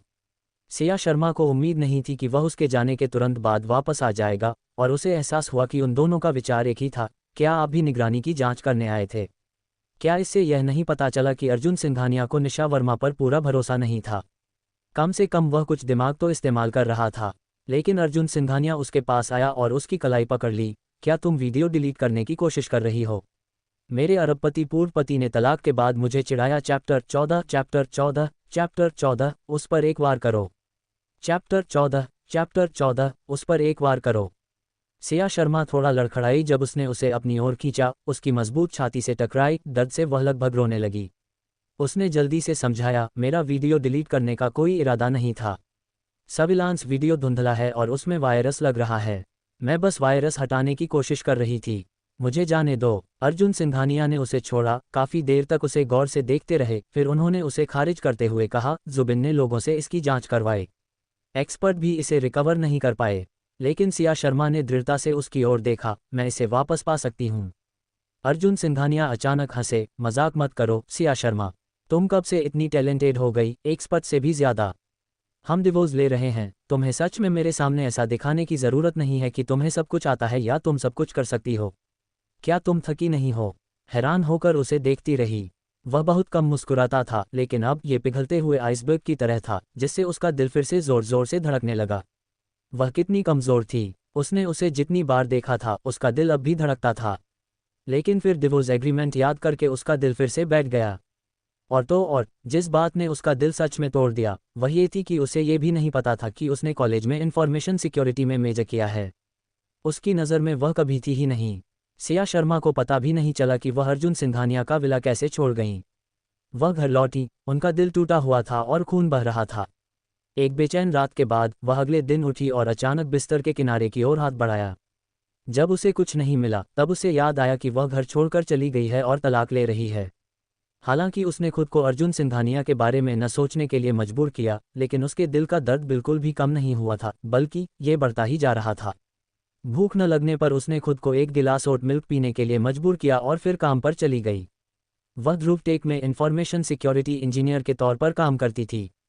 जब उसने अर्जुन सिंघानिया से कहा कि वह वीडियो ठीक कर सकती है, तो वह झांसा नहीं दे रही थी। उसने सबसे पहले अपने बॉस को बताया, मैनेजर यान, मैं काम पर वापस आ गई हूँ। यान जिंग ने बड़ी मुस्कान के साथ उसका स्वागत किया। सिया शर्मा, आपका फिर से स्वागत है। थोड़ी बातचीत के बाद सिया शर्मा ने यान जिंग से उसे कुछ काम देने को कहा। यान जिंग ने कोई औपचारिकता नहीं निभाए और सीधे उसे कंपनी के हाल के सभी अनसुलझे मुद्दे बता दिए। हालांकि सिया शर्मा सिर्फ 23 साल की थी, लेकिन उनके काम करने का तरीका सबसे अच्छा था। एक जानी मानी यूनिवर्सिटी से ग्रेजुएट होने के नाते उनमें बहुत टैलेंट था। उन्होंने कंपनी में पार्ट टाइम काम करने के पहले साल से लेकर ग्रेजुएशन तक कंपनी की कई प्रॉब्लम सॉल्व की थीं। यान जिंग हमेशा उनकी बहुत कद्र करते थे। जब उसकी शादी हुई और उसने इस्तीफा दे दिया, तो यान जिंग को बहुत अफसोस हुआ। उसने बार बार उसे काम पर वापस जाने के लिए मनाने की कोशिश की थी, लेकिन वह एक अच्छी पत्नी बनना चाहती थी और अपनी प्रोफेशनल स्किल्स को बेहतर बनाने के बजाय रेसिपी सीखने में अपना समय बिताना पसंद करती थी। जवान लड़कियां प्यार में आसानी से कंफ्यूज हो जाती हैं और अपनी नौकरी और सपने छोड़कर किसी लड़के से शादी कर लेती हैं। सिया शर्मा ने अपने बॉस द्वारा दी गई मुश्किल समस्याओं को जल्दी से देखा और उन्हें भरोसा था कि वह उन्हें हल कर सकती हैं। लेकिन तभी उसकी नज़र एक वीडियो पर पड़ी। क्या ये वही सर्विलांस वीडियो नहीं था जो उसने अर्जुन सिंघानिया के विला में देखा था? क्या यान जिंग वह एक्सपर्ट हो सकता है जिसने कहा कि अर्जुन सिंघानिया ने जिसे हायर किया था वह अनरिकवरेबल था? बॉस के पास अभी भी बहुत अच्छी बिजनेस स्किल्स थीं, लेकिन उनकी प्रोफेशनल स्किल्स में कमी थी। सिया शर्मा ने वीडियो की तरफ इशारा करते हुए पूछा, मैनेजर यान, मैं इसे प्रायोरिटी देना चाहती हूँ। पेमेंट कितना होगा? 1 लाख। सिया शर्मा ने सिर हिलाया, बहुत कम। 1 0 और जोड़ दो। आखिर अर्जुन सिंघानिया दूसरी तरफ था। अगर वह उसे नहीं ठगती, तो क्या वह अपने लिए सही कर रही होती? यान जिंग अंदर का आदमी था और वीडियो को रिकवर करने में आने वाली मुश्किल को जानता था। कंपनी के दूसरे लोगों ने कोशिश की थी और फेल हो गए थे। वीडियो एक बहुत मुश्किल वायरस से इन्फेक्टेड था और इसे ठीक करने के लिए बहुत एक्सपर्ट की ज़रूरत थी, इसलिए 1 लाख सच में कम था। लेकिन 1 मिलियन बहुत ज़्यादा लग रहा था। मैं क्लाइंट से पूछूंगा कि क्या वे ये कीमत स्वीकार कर सकते हैं। यान जिंग ने उसके सामने कॉल किया। जुबिन, जो फ़ोन पर दूसरी तरफ था, ने यह सुनकर कि कीमत 10 गुना बढ़ गई है, तुरंत अर्जुन सिंघानिया को बताया, मिस्टर सिंघानिया, एक्सपर्ट का कहना है कि वीडियो रिकवर किया जा सकता है, लेकिन कीमत 10 लाख है। मेरे अरबपति पूर्व पति ने तलाक के बाद मुझसे झगड़ा किया। अध्याय 15 अध्याय 15 अध्याय 15 दादी माँ। अध्याय 15 दादी माँ। अर्जुन सिंघानिया ने गुस्से से कहा, सच तो यह है कि वह खुद भी वीडियो ठीक कर सकते थे, लेकिन यह उनके समय की बर्बादी होती। इतने छोटे मामले पर उनका पर्सनल ध्यान देना ज़रूरी नहीं था, इसलिए उन्होंने ये काम अपने असिस्टेंट को सौंप दिया ताकि वह इसके लिए कोई स्पेशलिस्ट ढूंढ सके। वह मार्केट प्राइस से अच्छी तरह वाकिफ था। एक वीडियो ठीक करने के लिए 10 लाख। क्या तुम मुझे पैसे कमाने वाला समझते हो? क्या आजकल के सारे स्पेशलिस्ट इतने बेशर्म और लालची हो गए हैं? उससे कहो 80,000। जुबिन की बताई नई कीमत सुनकर यान जिंग को ऐसा लगा जैसे उस पर बिजली गिर गई हो और वह काफ़ी देर तक होश में नहीं आ सका। 80,000। वह दूसरी तरफ किस तरह के कंजूस से निपट रहा था। कीमत बढ़ाने की उसकी कोशिश उल्टी पड़ गई, जिससे कीमत कम हो गई। फोन रखने के बाद यान जिंग ने असहज भाव से कहा, सिया शर्मा, क्लाइंट को लगता है कि हम जानबूझकर ज्यादा कीमत लगा रहे हैं और उसने कीमत घटाकर 80,000 कर दी है। सिया शर्मा चौंक गई। क्या? यान जिंग थोड़ा नाराज लग रहा था। आपने इतनी ज्यादा कीमत क्यों बताई? हम 1 लाख कमा सकते थे, अब ये सिर्फ 80,000 है। सिया शर्मा ने भौहें सिकोड़ते हुए कहा, मैनेजर यान, आपको पता होना चाहिए, 1 लाख पहले से ही बहुत सस्ते हैं। इस वीडियो को ठीक करना खास तौर पर मुश्किल है, इसके लिए बहुत समय और हाई लेवल स्किल्स की ज़रूरत है। बस इन बेकार की बातों में मत पड़ो। क्लाइंट एक चालाक बिजनेसमैन है, लेकिन वे अब सिर्फ 80,000 देने को तैयार हैं। क्या तुम ठीक हो? क्योंकि अगर तुम ठीक नहीं हो तो हमें वो 80,000 भी नहीं मिलेंगे। सिया शर्मा बस हिम्मत जुटाकर कह सकी, ठीक है। ये सिर्फ पैसे की बात नहीं थी। अगर उसे वीडियो के लिए पैसे नहीं भी मिलते तो भी उसे इसे ठीक करना पड़ता, क्योंकि उसकी अपनी इज्जत दांव पर लगी थी। उसके मन में एक अफसोस भरी मुस्कान आ गई। वह कैसे भूल सकती थी कि अर्जुन सिंघानिया लू परिवार का सदस्य था। परिवार में बिजनेस का हुनर पैदाइशी था, नहीं तो वे अपनी कंपनी को आज तक नहीं बना पाते। अर्जुन सिंघानिया की बिजनेस की समझ खास तौर पर बहुत अच्छी थी। पहले उनके बड़े भाई ने उन्हें पीछे छोड़ दिया था। इससे भी ज़रूरी बात यह है कि उन्हें कभी अंदाज़ा नहीं था कि वंश ग्रुप के सीईओ यंग मास्टर सिंघानिया असल में 20,000 के लिए मोलभाव करेंगे, जबकि उन्होंने आसानी से एक टैलेंट सूट पर लाखों खर्च कर दिए थे। एक पल के लिए कंफ्यूजन में फंसी सिया शर्मा को समझ आ गया कि वह अर्जुन सिंघानिया को असल में जानती ही नहीं थी। उसने अपना सिर हिलाया, अर्जुन सिंघानिया के बारे में सोचना छोड़ दिया और काम में लग गई। जब भी वह काम में लगी रहती थी, समय बहुत तेजी से बीत जाता था। उसे पता भी नहीं चलता था कि शाम हो गई है। जब वह काम के बाद घर जाने की तैयारी कर रही थी, तभी उसे दादी माँ का फ़ोन आया। बुढ़िया ने उसे रात के खाने पर बुलाया। सिया शर्मा ने हाँ कर दी। 3 महीने पहले लू परिवार में शादी के बाद से बूढ़ी मैडम ही अकेली थी जिन्होंने अपना प्यार और सपोर्ट दिखाया। ये तो अच्छा ही था कि उन्होंने उस बूढ़ी औरत को अर्जुन सिंघानिया से अपने होने वाले तलाक के बारे में खुद बताया। लेकिन सिया शर्मा को ये देखकर हैरानी हुई कि जब वह पहुंची तो अर्जुन सिंघानिया भी वहां मौजूद थे। वह बूढ़ी मैडम के बगल में बैठा था, अभी भी अपना सुंदर और शानदार अंदाज बनाए हुए अपनी पतली उंगलियों से शाहबलूत छील रहा था। सिया शर्मा ने अपनी भावनाओं को संभालने के लिए एक पल लिया और फिर एक प्यारी सी मुस्कान दी। नानी माँ, मैं यहाँ हूँ। यहाँ से बहुत अच्छी खुशबू आ रही है। आपने क्या बनाया है? दादी माँ सिया शर्मा के आने पर बहुत खुश हुई। सिया, जल्दी यहाँ आओ। मैंने शेफ से रोस्ट पिजन बनवाया है, वह लगभग तैयार है। अर्जुन ने तुम्हारे लिए कुछ शुगर रोस्टेड चेस्टनट भी छीले हैं, आओ और खाओ। सिया शर्मा हैरान थी, इसलिए उनके लिए उन्हें छीला जा रहा था।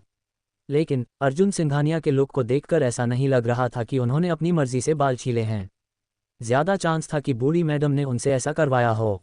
उसने उसे एक्सपोज नहीं किया, बल्कि मुस्कुराते हुए जाकर उस बूढ़ी मैडम के दूसरी तरफ बैठ गई। दादी माँ ने अर्जुन सिंघानिया को धक्का दिया। जाओ, अपनी पत्नी के पास बैठो। इससे उसे शाहबलूत तक पहुंचने में आसानी होगी। अर्जुन सिंघानिया ने सिया शर्मा की तरफ बेपरवाह नज़र से देखा और उसके खुशमिजाज अंदाज को ऐसे देखा जैसे कल गुस्से में उस पर फाइल फेंकने वाला वह आदमी न हो। वह खड़ा हुआ, अखरोट की प्लेट उठाई और सिया शर्मा के पास चला गया। उसके इतने पास बैठने पर भी सिया शर्मा को उसकी हल्की लकड़ी की खुशबू आ रही थी। मेरे अरबपति पूर्व पति ने तलाक के बाद मुझसे झगड़ा किया। चैप्टर 16 लू परिवार की ओर से माफ़ी मांगना। चैप्टर 16 लू परिवार की तरफ से माफ़ी मांगना। सिया शर्मा चुपचाप दादी माँ के पास गईं, उन्हें खिलाने के लिए एक अखरोट उठाया और उनसे बातें करने लगी। नानी माँ, आजकल आपकी तबीयत कैसी है? अभी भी दिल की धड़कन तेज है? आपकी नींद कैसी है? सब ठीक है? तुम्हारी दादी ने मेरी घबराहट की समस्या पूरी तरह से ठीक कर दी है। मैं उनके बनाए दवा वाले खाने को खा रहा हूँ और हर्बल चाय पी रहा हूँ। वह सच में एक चमत्कारी डॉक्टर हैं। कई डॉक्टरों ने मेरी घबराहट देखी है, लेकिन कोई भी इसे कम नहीं कर सका। उन्होंने मुझे तुरंत ठीक कर दिया और मेरी जान बचाई।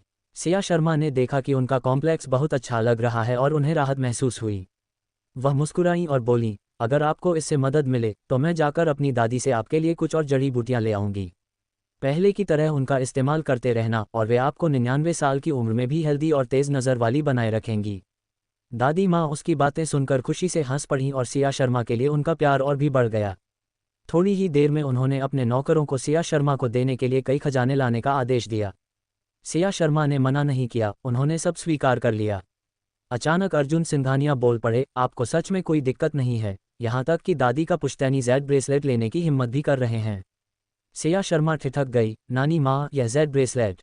दादी माँ ने मुस्कुराते हुए उसका हाथ थपथपाया। सच में, यह एक पुश्तैनी ब्रेसलेट है। यह मुझे तब मिला था जब मेरी शादी लू परिवार में हुई थी। पारंपरिक रूप से ये बहुओं को दिया जाता है।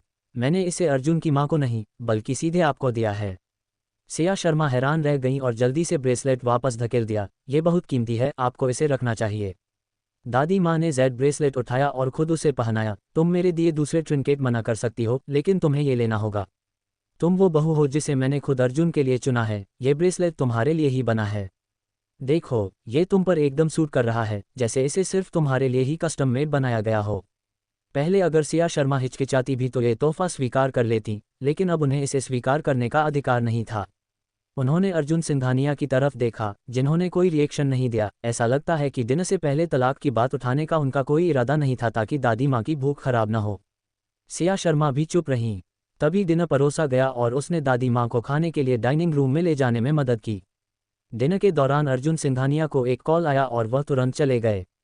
कॉल के दौरान उसकी आवाज़ के हल्के लहजे से सिया शर्मा ने अंदाज़ा लगाया कि यह निशा वर्मा ने ही कॉल किया था। वह निशा वर्मा से बात करते समय ही इतने प्यार से बात करता था।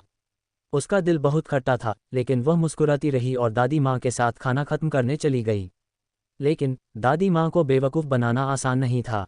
उन्होंने अपनी चॉपस्टिक नीचे रखी और सिया शर्मा से पूछा, सिया, तुमने और अर्जुन ने आज बात क्यों नहीं की? क्या उसने तुम्हें धमकाया? उनके सवाल पर सिया शर्मा लगभग रो पड़ीं। दादी माँ अब भी उनसे बहुत प्यार करती थीं। यहाँ तक कि जब उनके और अर्जुन सिंघानिया के बीच झगड़ा होता था तो वह मान लेती थीं कि अर्जुन सिंघानिया ने ही उनके साथ गलत किया है।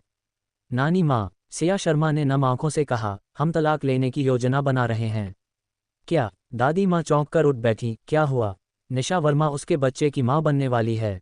दादी माँ एक पल के लिए स्तब्ध रह गईं, फिर असलियत में वापस आईं और गुस्से से बोली, वह कमीना अपने बड़े भाई की औरत पर भी हाथ उठाया।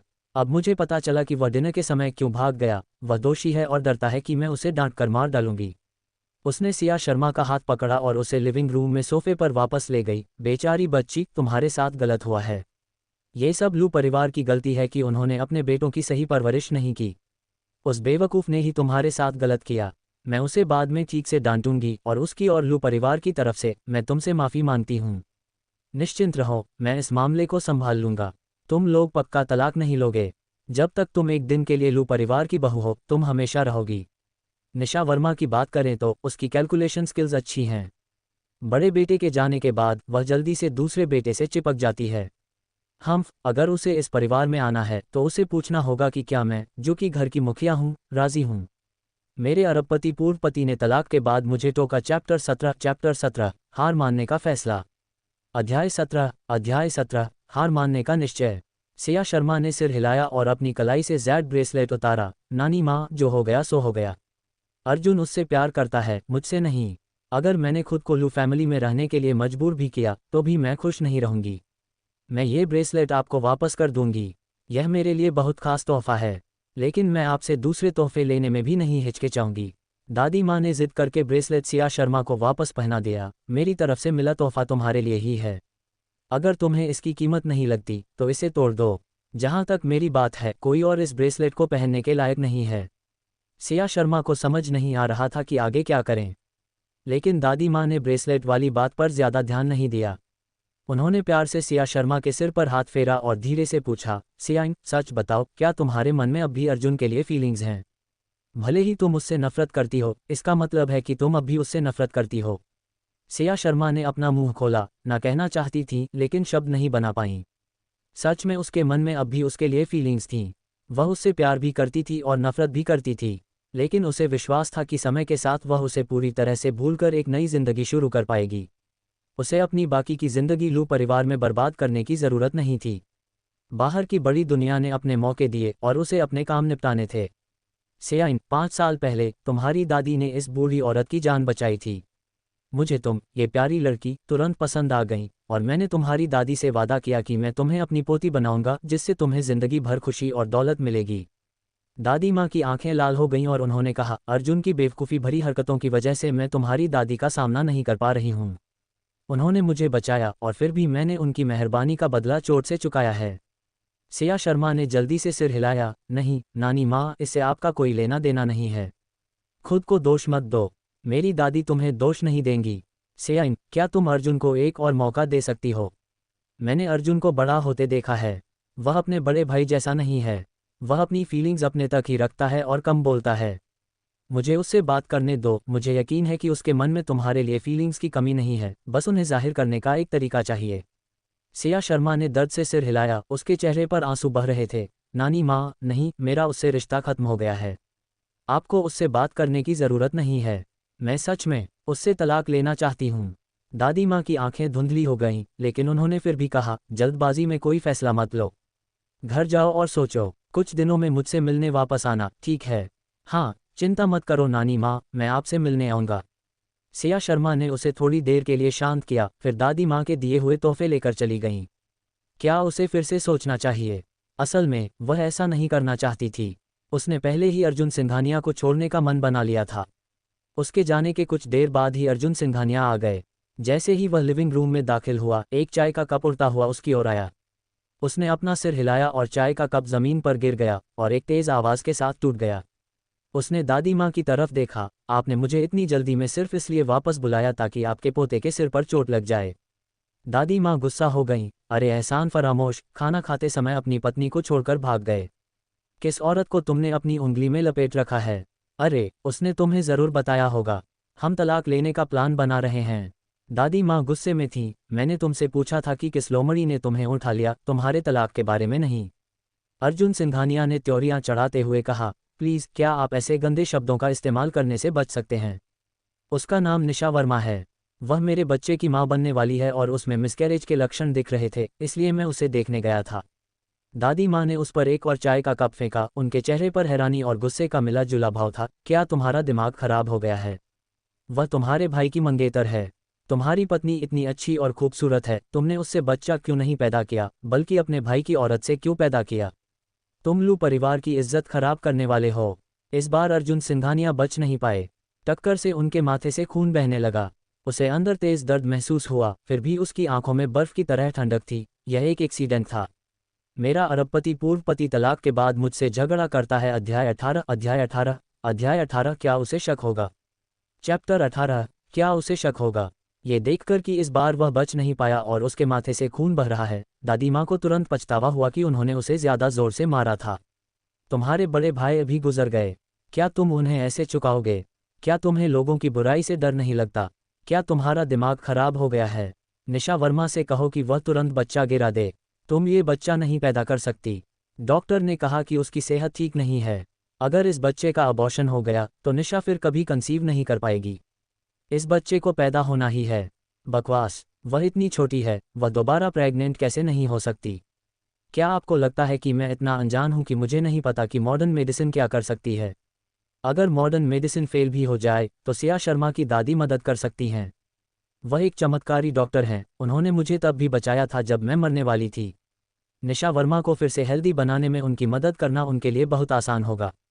कोई भी यह अंदाज़ा नहीं लगा सकता कि उसकी सेहत ठीक हो पाएगी या नहीं। मैं उसे ऐसा रिस्क नहीं लेने दूंगा और उसे माँ होने के अधिकार से दूर नहीं होने दूंगा। बच्चा पैदा होना ही चाहिए, आपको और कमेंट करने की कोई ज़रूरत नहीं है।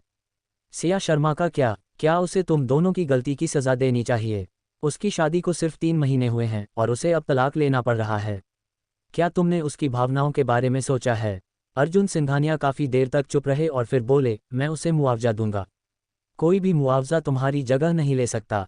अगर तुमने सिया शर्मा को तलाक देने की हिम्मत की तो तुम मेरे पोते नहीं रहोगे। क्या तुमने कभी सोचा है कि शायद सिया शर्मा मुझे इतना नहीं चाहती? वह तो बस पैसों के लिए लू फैमिली में दिखावा कर रही है। इससे दादी माँ गुस्से में लगभग बेहोश हो गईं, सिर्फ इसलिए कि तुम उसकी परवाह नहीं करते। इसका मतलब यह नहीं है कि वह भी तुम्हारे बारे में वैसा ही सोचती है। सिया शर्मा ऐसी इंसान नहीं है जिसे पैसे का लालच हो। वह है, उसने तुम्हें धोखा दिया है। अगली बार उसे इतने कीमती ब्रेसलेट मत देना। सावधान रहना, वह इसे बेचकर कियाओ परिवार का कर्ज चुका सकती है। मैंने जो चीज़ें उसे दी, उनका वह जो भी करती है, उससे मेरा कोई लेना देना नहीं है। मुझे लगता है कि सिया शर्मा ने मुझे धोखा नहीं दिया, बल्कि निशा वर्मा ने तुम्हें धोखा दिया है। तुम्हारे बड़े भाई की अभी अभी मौत हुई है और वह तुम्हारे बिस्तर पर चढ़ गई है। क्या तुम्हें लगता है कि वह एक अच्छी इंसान है? ध्यान रखना कि वह तुम्हें बेच न दे।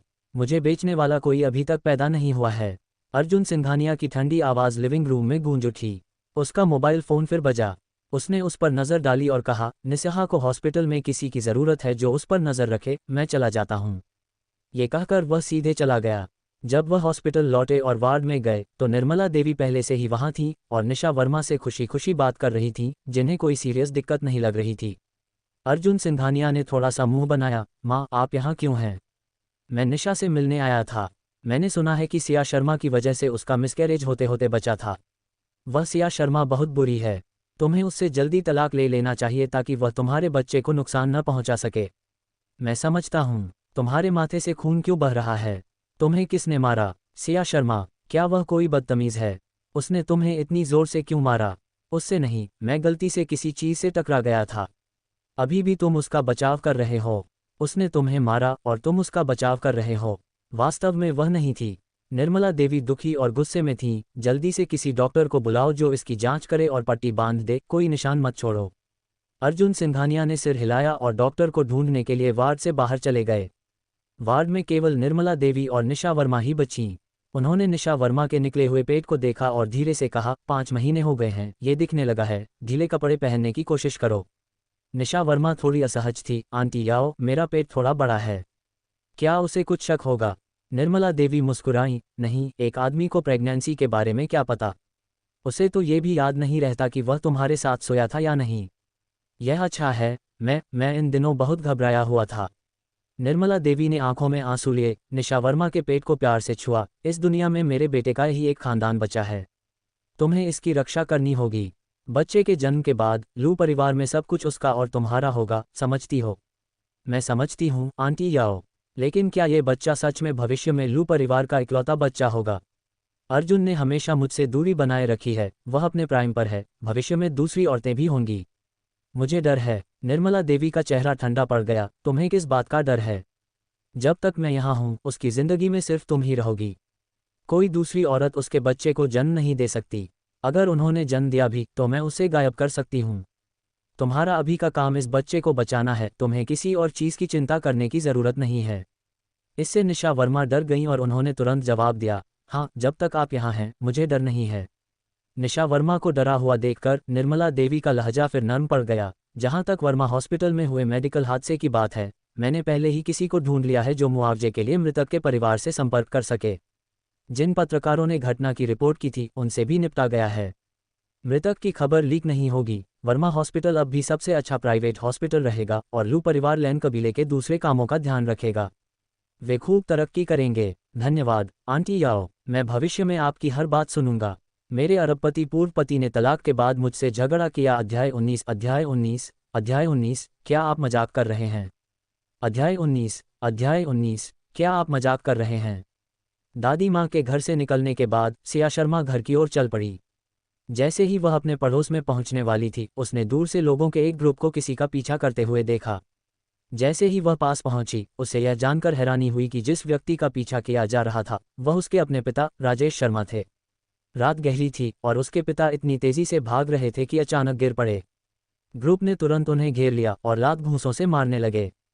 हैरान होकर सिया शर्मा ने कार की स्पीड बढ़ा दी, जोर से हॉर्न बजाया और फिर अपनी कार से बाहर निकलकर राजेश शर्मा की तरफ दौड़ी। पापा! राजेश शर्मा के चेहरे से बहुत खून बह रहा था। अपनी बेटी को देखते हुए उनकी आवाज़ कांप रही थी और वे सिसक रहे थे, सियाइन, वे मुझसे पैसे लेने आए हैं। मेरे पास कुछ नहीं बचा, इसलिए उन्होंने मुझे पीटना शुरू कर दिया। मैंने सोचा कि मैं तुम्हारे घर छिप जाऊं। अपने पिता को उस हालत में देखकर सिया शर्मा के दिल में एक कड़वाहट सी महसूस हुई। जैसे ही उसने उन्हें उठाया और उनका खून पोंछा, उसने कहा, पापा चलो पुलिस को बुलाते हैं। ये सुनकर कर्ज वसूलने वाले जोर से हंस पड़े। हाँ, तुम्हें क्या लगता है कि हम पुलिस से डरते हैं? सही समय है। राजेश शर्मा, तुम्हारी बेटी यहाँ है, उससे कहो कि वह हमें पैसे दे। अगर वह नहीं देती है तो हम आज तुम दोनों को अपाहिज बना देंगे। राजेश शर्मा थोड़ा झेप गए, फिर विनती करते हुए अपनी बेटी की तरफ देखा। सियाइन, उन्होंने मुझे कई बार पीटा है, मैं सच में अब और बर्दाश्त नहीं कर सकता। क्या तुम प्लीज़ अर्जुन सिंघानिया से लोन मांग सकती हो? हम उसे बाद में चुका सकते हैं, ऐसा नहीं है कि हम उसे वापस नहीं करेंगे। प्लीज़ मेरी जान बचा लो। खुद को रोक न पाने के कारण सिया शर्मा फूट फूट कर रोने लगी। पापा, क्या आपको लगता है कि वह कोई संत है? ऐसा नहीं है कि मैं उधार नहीं लेना चाहती, मैं बस नहीं ले सकती। ठीक है, अगर सब कुछ फेल हो जाए तो उसके परिवार की बूढ़ी औरत से पूछ लेना, उसके पास बहुत सेविंग्स होंगी। वह तुम्हें सच में पसंद करती है, वह तुम्हें ज़रूर कुछ उधार देगी। नहीं तो वे मुझे पीट पीट कर मार डालेंगे। सियाइन। सिया शर्मा ने जोर से सिर हिलाया। अपने पिता के सफ़ेद होते बालों और खून से सने चेहरे को देखकर उसने आखिरकार दांत पीसकर कर्ज वसूलने वालों का सामना किया। रात के समय उसकी साफ और पक्की आवाज़ गूंजी, मैं अपने पिता का कर्ज चुकाऊंगी। अब तुम उन्हें मत मारना। कर्ज वसूलने वालों ने मजाक उड़ाया, किस वजह से? तुम चुकाने के लिए क्या इस्तेमाल करोगे? खुद को बेचोगे? तुम बहुत सुंदर हो राजेश शर्मा, तुम्हारी बेटी किसी फिल्म स्टार जैसी दिखती है। तुमने उसे कैसे छिपाकर रखा है? हमारे बॉस को उसकी कंपनी का मजा लेने दोगे? राजेश शर्मा अचानक गुस्से में चिल्लाते हुए उछल पड़े, कियान लाओसी, अपना गंदा मुंह संभालो। मुझे तुम्हारे पैसे देने हैं, ठीक है, लेकिन अगर तुम में से किसी ने मेरी बेटी पर उंगली उठाने की हिम्मत की तो तुम्हें एक पैसा भी नहीं मिलेगा और मैं तुम्हें भी मार डालूंगा। कियान लाओसी बेसब्र हो गया, तुम्हें लगता है मैं डर गया हूँ? मैं तुम्हें चेतावनी दे रहा हूँ, अगर तुमने पैसे नहीं दिए तो हम सिर्फ तुम्हारी बेटी को ही नहीं, तुम्हारे बेटे को भी अपाहिज बना देंगे। Galaxy international high school, class 2 of year 1, Aarav Sharma, है ना? राजेश शर्मा गुस्से में बोले, तुम्हारी हिम्मत। लेकिन सिया शर्मा खड़ी रहीं और शांति से जवाब दिया, तो आप कियान लाओसी हैं। क्या आपके बॉस ने आपको हमें मरने के लिए मजबूर करके कर्ज वसूलने का आदेश दिया था? अगर हम मर गए तो आपको कौन चुकाएगा? क्या आपको लगता है कि आपके बॉस आपकी समझदारी की तारीफ करते हैं? कियान लाओसी के चेहरे पर भाव गहरे हो गए, मेरी समझदारी में क्या कमी है? क्या तुम्हें लगता है कि तुम ज्यादा होशियार हो? बिल्कुल, सिया शर्मा ने सिर हिलाया, मैंने दिल्ली यूनिवर्सिटी डूब से ग्रेजुएशन किया है और कंप्यूटर साइंस डिपार्टमेंट में टॉप स्टूडेंट थी। कियान लाओसी हैरान रह गए, आपने दिल्ली यूनिवर्सिटी डूब से ग्रेजुएशन किया है? देश की नंबर 1 यूनिवर्सिटी। ये और क्या हो सकता है? मेरे अरबपति पूर्व पति ने तलाक के बाद मुझे टोका। Chapter 20 plot. अध्याय 20 कथानक। मैं कसम खाता हूं कि मैं पैसे वापस कर दूंगा, लेकिन मुझे थोड़ा समय चाहिए। मैं कल कुछ पैसे वायर कर दूंगा और हर हफ्ते कुछ पैसे भेजता रहूंगा। लेकिन आप मेरे पापा को पीटते नहीं रह सकते या मेरे भाई की पढ़ाई में रुकावट नहीं डाल सकते। कुआं, तुम क्यों हिचकिचा रहे हो? ओह मनी कियान, तुम जरूर यह संभाल सकते हो, है ना? मैंने हमेशा कहा है कि तुम्हारा आईक्यू ठीक नहीं है, शायद तुम्हें किसी काबिल इंसान को फैसले लेने देना चाहिए। मनी कियान का चेहरा उसके उकसाने से गुस्से से लाल हो गया, तुम क्या बकवास कर रहे हो? बेशक, मैं फैसले ले सकती हूँ। तो ये तय है। जब उन्होंने बोलना खत्म किया तो उन्हें डर था कि सिया शर्मा उनकी समझदारी पर फिर से तंज कसेंगी, जिससे उनकी बड़ी इमेज पर असर पड़ेगा, इसलिए वह जल्दी से अपने दोस्तों के साथ चले गए। जब वे गायब हो गए तब सिया शर्मा ने अपनी पीठ सीधी करके आराम किया, उसके चेहरे का गुस्सा गायब हो गया और उसने अपने हल्के कांपते हाथ से राजेश शर्मा को संभाला, पापा चलो कार में बैठते हैं। राजेश शर्मा ने सिर हिलाया, नहीं, मैं वापस जा रहा हूं और तुम्हें भी जल्दी घर जाना चाहिए। आपकी चोटें, ये छोटी मोटी चोटें कुछ भी नहीं हैं। घर पहुंचने के बाद मैं आंटी जियांग से इनका इलाज करवाऊंगा। ये देखकर कि वह सच में ठीक है, सिया शर्मा ने उसके लिए एक टैक्सी बुलाई, पापा गाड़ी में बैठ जाए। पहले तुम जाओ, जब मैं तुम्हें घर जाते हुए देख लूंगा तभी मुझे चैन आएगा। इतनी देर से आना सेफ नहीं है। सिया शर्मा के मन में एक पल के लिए शक हुआ, पापा कब से मेरे लिए इतने विचारशील और देखभाल करने वाले हो गए? हालांकि उसका शक बस कुछ पल ही रहा और फिर वह गाड़ी चलाकर चली गई। जब राजेश शर्मा ने उसकी कार को कॉम्प्लेक्स में गायब होते देखा तो वह कैब में नहीं बैठा बल्कि उसे नज़रअंदाज कर दिया। वह पास के एक सुनसान अंधेरे इलाके की ओर चला गया। हर एक कर्जदार जो उसे पीट रहा था वहां मौजूद था, लेकिन अब वे सब उसकी तारीफ कर रहे थे और उसकी खूब तारीफ कर रहे थे। कैसा रहेगा बॉस कियाओ, यह मामला सुलझ गया है ना? हमने सब सुन लिया। आपकी बेटी आपका कर्ज चुकाने के लिए मान गई है। अब आपको दुनिया की कोई फिक्र नहीं है ना? बॉस कियाओ, आपने हमसे शो करने को कहा था तो हमने वही किया। हमने आपको सच में नहीं मारा, हमने हल्के से मारा। आपने कहा था कि आप हमें पैसे देंगे, इसलिए आप अपनी बात से पीछे नहीं हट सकते। देर हो रही है बॉस कियाओ, क्या आपको नहीं लगता कि आपको हमारी सैलरी तय कर देनी चाहिए? राजेश शर्मा ने अपने चेहरे से नकली खून पोंछा, अपना मोबाइल फ़ोन निकाला और उन्हें पैसे ट्रांसफ़र किए। 200, तुम सबको अपना मुंह बंद रखना है, समझे? हमें पता है, हम आपकी बेटी को नहीं बताएंगे। आप आराम कर सकते हैं। बॉस कियाओ, तुम सच में मास्टरमाइंड हो, बस एक छोटा सा सेटअप और तुमने अपनी बेटी को फंसा लिया। ये तो जीनियस है। तो क्या हुआ अगर उसने दिल्ली यूनिवर्सिटी डूब से ग्रेजुएशन किया है? उसे फिर भी बॉस कियाओ की बात माननी होगी। अगर आप मुझसे पूछें बॉस कियाओ, तो आप न सिर्फ समझदार हैं बल्कि एक अच्छे एक्टर भी हैं। आपने अभी अपनी बेटी के लिए जो दिल से प्यार दिखाया वह कमाल का था, मुझे तो यकीन ही हो गया। फिल्म और टेलीविज़न इंडस्ट्री में आपका न होना सच में एक नुकसान है। राजेश शर्मा उनकी चापलूसी में खुश थे, उनका चेहरा घमंड से भरा हुआ था। मेरी बेटी की शादी एक अमीर परिवार में हुई है, शेंगली कॉर्पोरेशन की लू फैमिली, आप सबने उनके बारे में सुना है ना? जो पैसे मुझे देने हैं वे सच में बहुत कम हैं। वह लू फैमिली से मदद मांगने में बहुत शर्माती है, इसलिए उसे मुझसे थोड़ी मदद चाहिए। ये लोग लू परिवार के बारे में उसकी शेखी सुनते सुनते थक गए थे, लेकिन फिर भी वे जलन भरे चेहरों से उसकी तारीफ करते रहे। बॉस कियाओ, तुम्हारे जैसे प्रभावशाली रिश्तेदार के साथ तुम कुछ ही समय में एक बार फिर आगे बढ़ जाओगे। जब समय आए तो हम भाइयों को मत भूलना। बॉस कियाओ के साथ लू फैमिली के होने से जो उनका है वो तुम्हारा है। तुम हमारे मुंबई में बादल पर चलोगे, तुम्हें परेशान करने की हिम्मत कौन करेगा? बॉस कियाओ, आप जल्द ही हमारे लीडर बन जाएंगे। आप जो भी हुक्म देंगे हम करेंगे। जब आपका मीट खाकर पेट भर जाए तो हम भाइयों के साथ सूप शेयर करना मत भूलना। राजेश शर्मा अचानक बहादुरी से भर गए और जोर से हाथ हिलाते हुए बोले, इस बार तुम सबने बहुत अच्छा किया। मैं तुम सबको एक्स्ट्रा 200 दूंगा। Thank you.